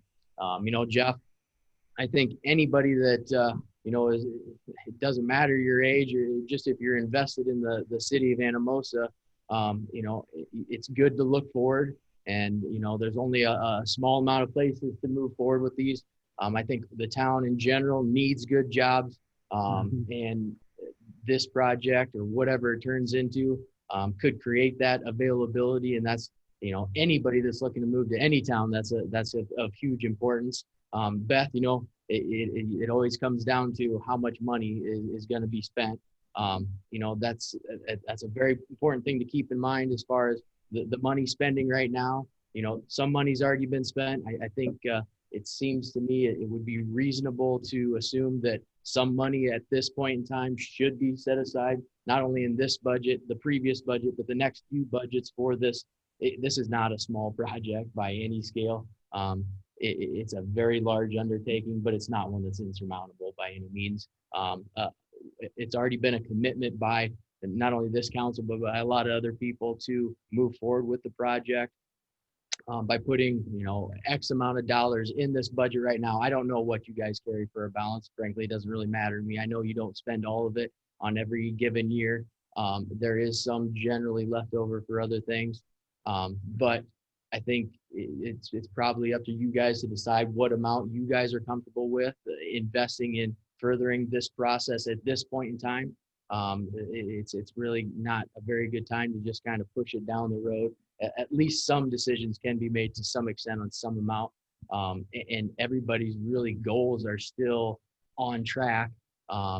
It's not you guys are really all kind of in agreement, just kind of different spectrums. So from my perspective, it's all on the right track. It's a big project. It doesn't have to happen in 2022. It doesn't have to happen in 2023. It's something that can be down the road with different options and still looking into the future. And you know, whether it's 6 million or 10 million, you know, if Anamosa is going one direction or another, it's got to utilize that ground that's out there. And if you're looking at the right now and how much can I save right now, you know, that's kind of wasting what you could make down the road too. So, yeah, that's just from my perspective. It seems like you're on the right track. Just got to make a tough decision very shortly about how much in the immediate you got to spend, and then you can be more educated in the not too distant future and make a good decision moving forward. Thank you. Thank you. And Derek, hey, real quick. Hey, Derek, can you come back up? Do I have to? You started it. No, I was just gonna say, no, I mean, from with your background and stuff, I mean, if we decide to get other options from engineering firms, I mean, as kind of a partner, I'm assuming you'd be willing to share or look over, put your 2 cents in with being the county engineer. I mean, I'm assuming you'd be welcome to that, you know, looking at if we go a different proposal, or is kind of your professional opinion to help us out on that. For what it's worth. No, appreciate it. I know you've put a lot of legwork in behind the scenes thus far, and it's appreciated. So, Thank you. Sure. And I'm just going to throw one more thing in at this stage, just to remember, right now, interest rates are probably at an all-time low. So if we go out too far, who knows where those interest rates may be when we have to borrow. two bankers, we'd be in agreement on that. They can't get much lower. And I just wanted to kind of reiterate to Alan's point, I guess, to address some of your concerns from someone who several of us have kind of been in the discussion from the beginning, and probably more so in depth than others, is one thing that we wanted to make sure didn't happen was that by doing one project that we limited the potential of a next project. And what I mean by that is we were all in agreement that the easiest and the cheapest and the fastest thing to do would be extend that connection from the old Dubuque Road up to Parham Drive in a straight parallel fashion next to 151. The discussion about that would solve a lot of problems really quickly. But one of the things that it would eliminate rather quickly is if we did that, if there was the want and the need to ever connect the east and west, which a lot of us thought was very important, is we already know that this intersection out here of Chamber Drive and 64 is a mess. And if you start adding, and maybe there won't be more, I suspect if you put the infrastructure in there, there is the potential that you would have more on that northeast side. And if we paralleled that and the want down the road, or the need was that there was connectivity, we would probably eliminate that.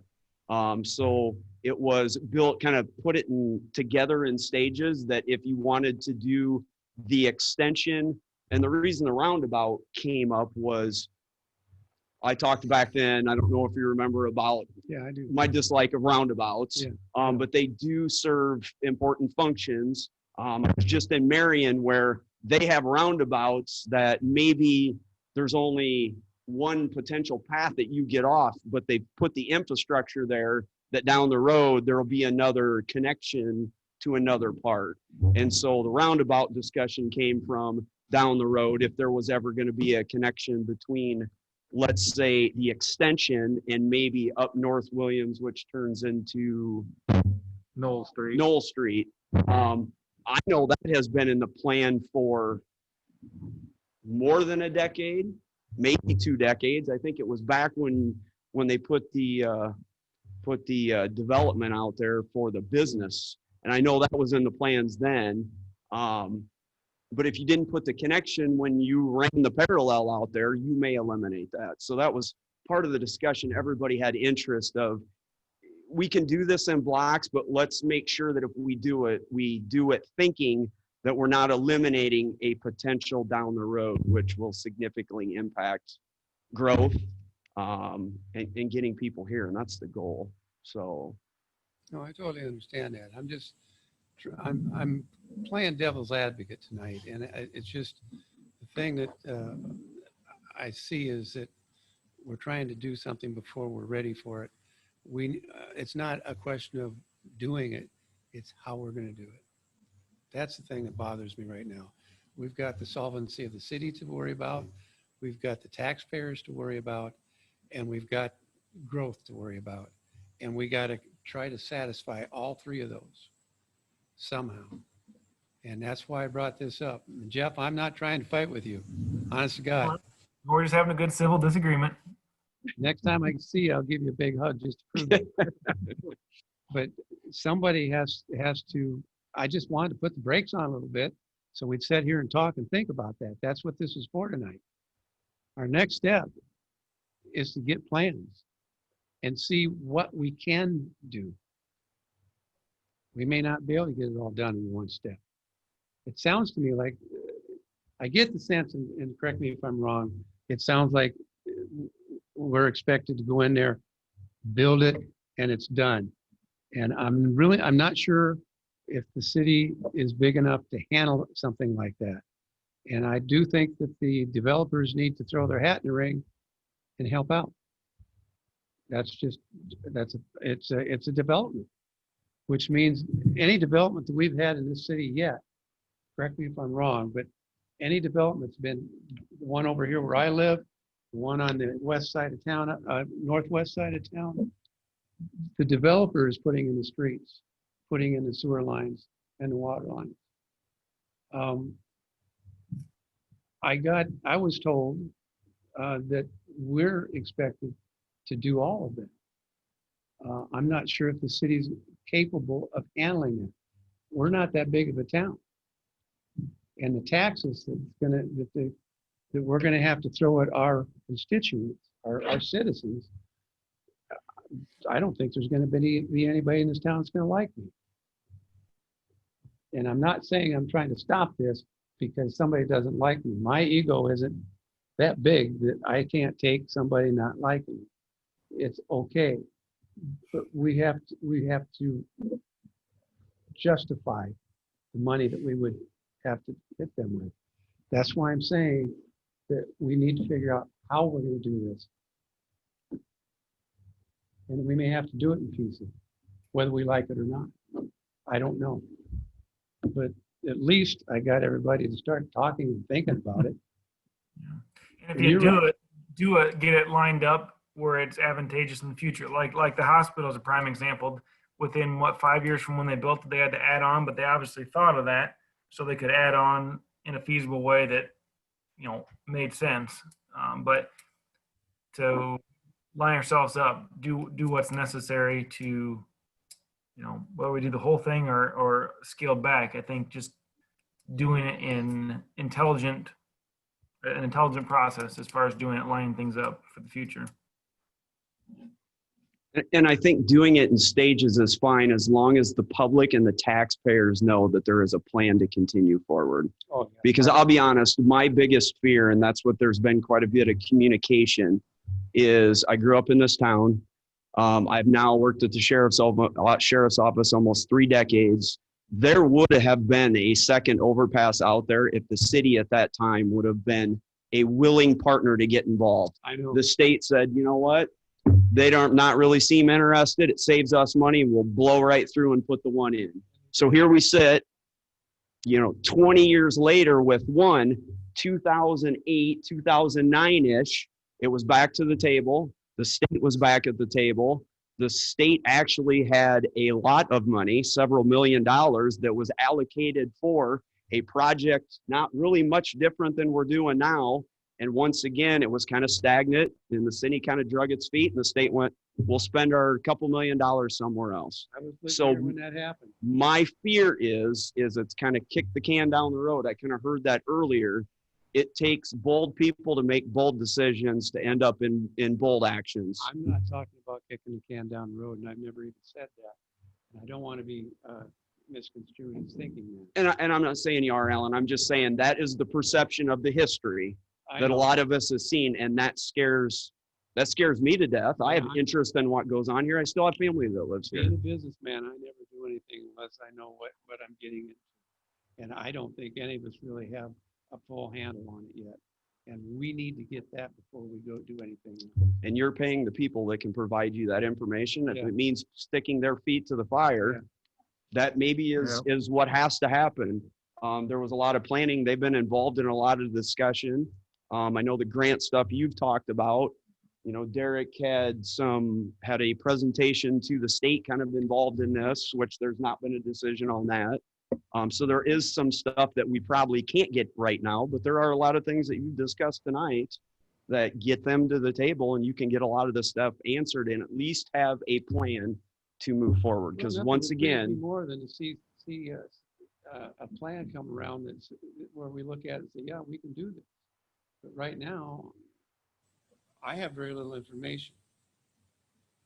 you have about the same information as us. I mean, so, and I think for the public, you know, because obviously there's probably been not many more hated faces about this project, if there was any, than would have been towards me.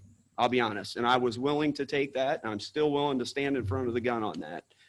And I think, though, it can be accepted as one of the commitment that we made, and I'm going to, I've been going to put something on Facebook, and I'll still do that. How about that? The commitment was that there was concern back when we had this public hearing about they wanted emergency access, a second access to the schools in the event that something happened. Yeah, I just talked to Larry here last week. We about all that. talked about putting a gate up there. The county was involved in putting the gate up. The city has done an amazing job. And if you go out there, the pavement is dry. Mhm. We can get through there if we need right now. That was one of the things that we basically committed to the citizens that, yes, we will take care of that. And we have done that. We have met that. And the public that I've been in contact with have been very happy that we committed to it and we followed through. And so even if it was, we are going to do it in stages and our commitment is this, and they see that we are following through on our commitments, and we say, we can't give you stage 2 until 2024. I mean, I work on 5-year plans and you're getting ready to do his 5-year road plan. As long as we keep meeting them commitments, I think the public will give us time. The problem is that if we kind of stop and go, ooh, I think whoever said it is right. We are going to get crucified. That's what I was trying to say, is that we may end up having to put this thing together in pieces. I don't know. But when I hear everybody talking, well, let's do this, how? First thing we got to do is figure out how we're going to do it. Well, I think, not to cut everything short, but we're doing a lot of repetitive talk here. I can't hear you, Rod. I'm sorry, Rick. I don't know any reason to continue the discussion because the plan's going to start when we have Schneider in front of us Monday night. That's the next. Yeah, it just seems like we're going in a circle on this thing, and until we get some information, we can't make any decisions.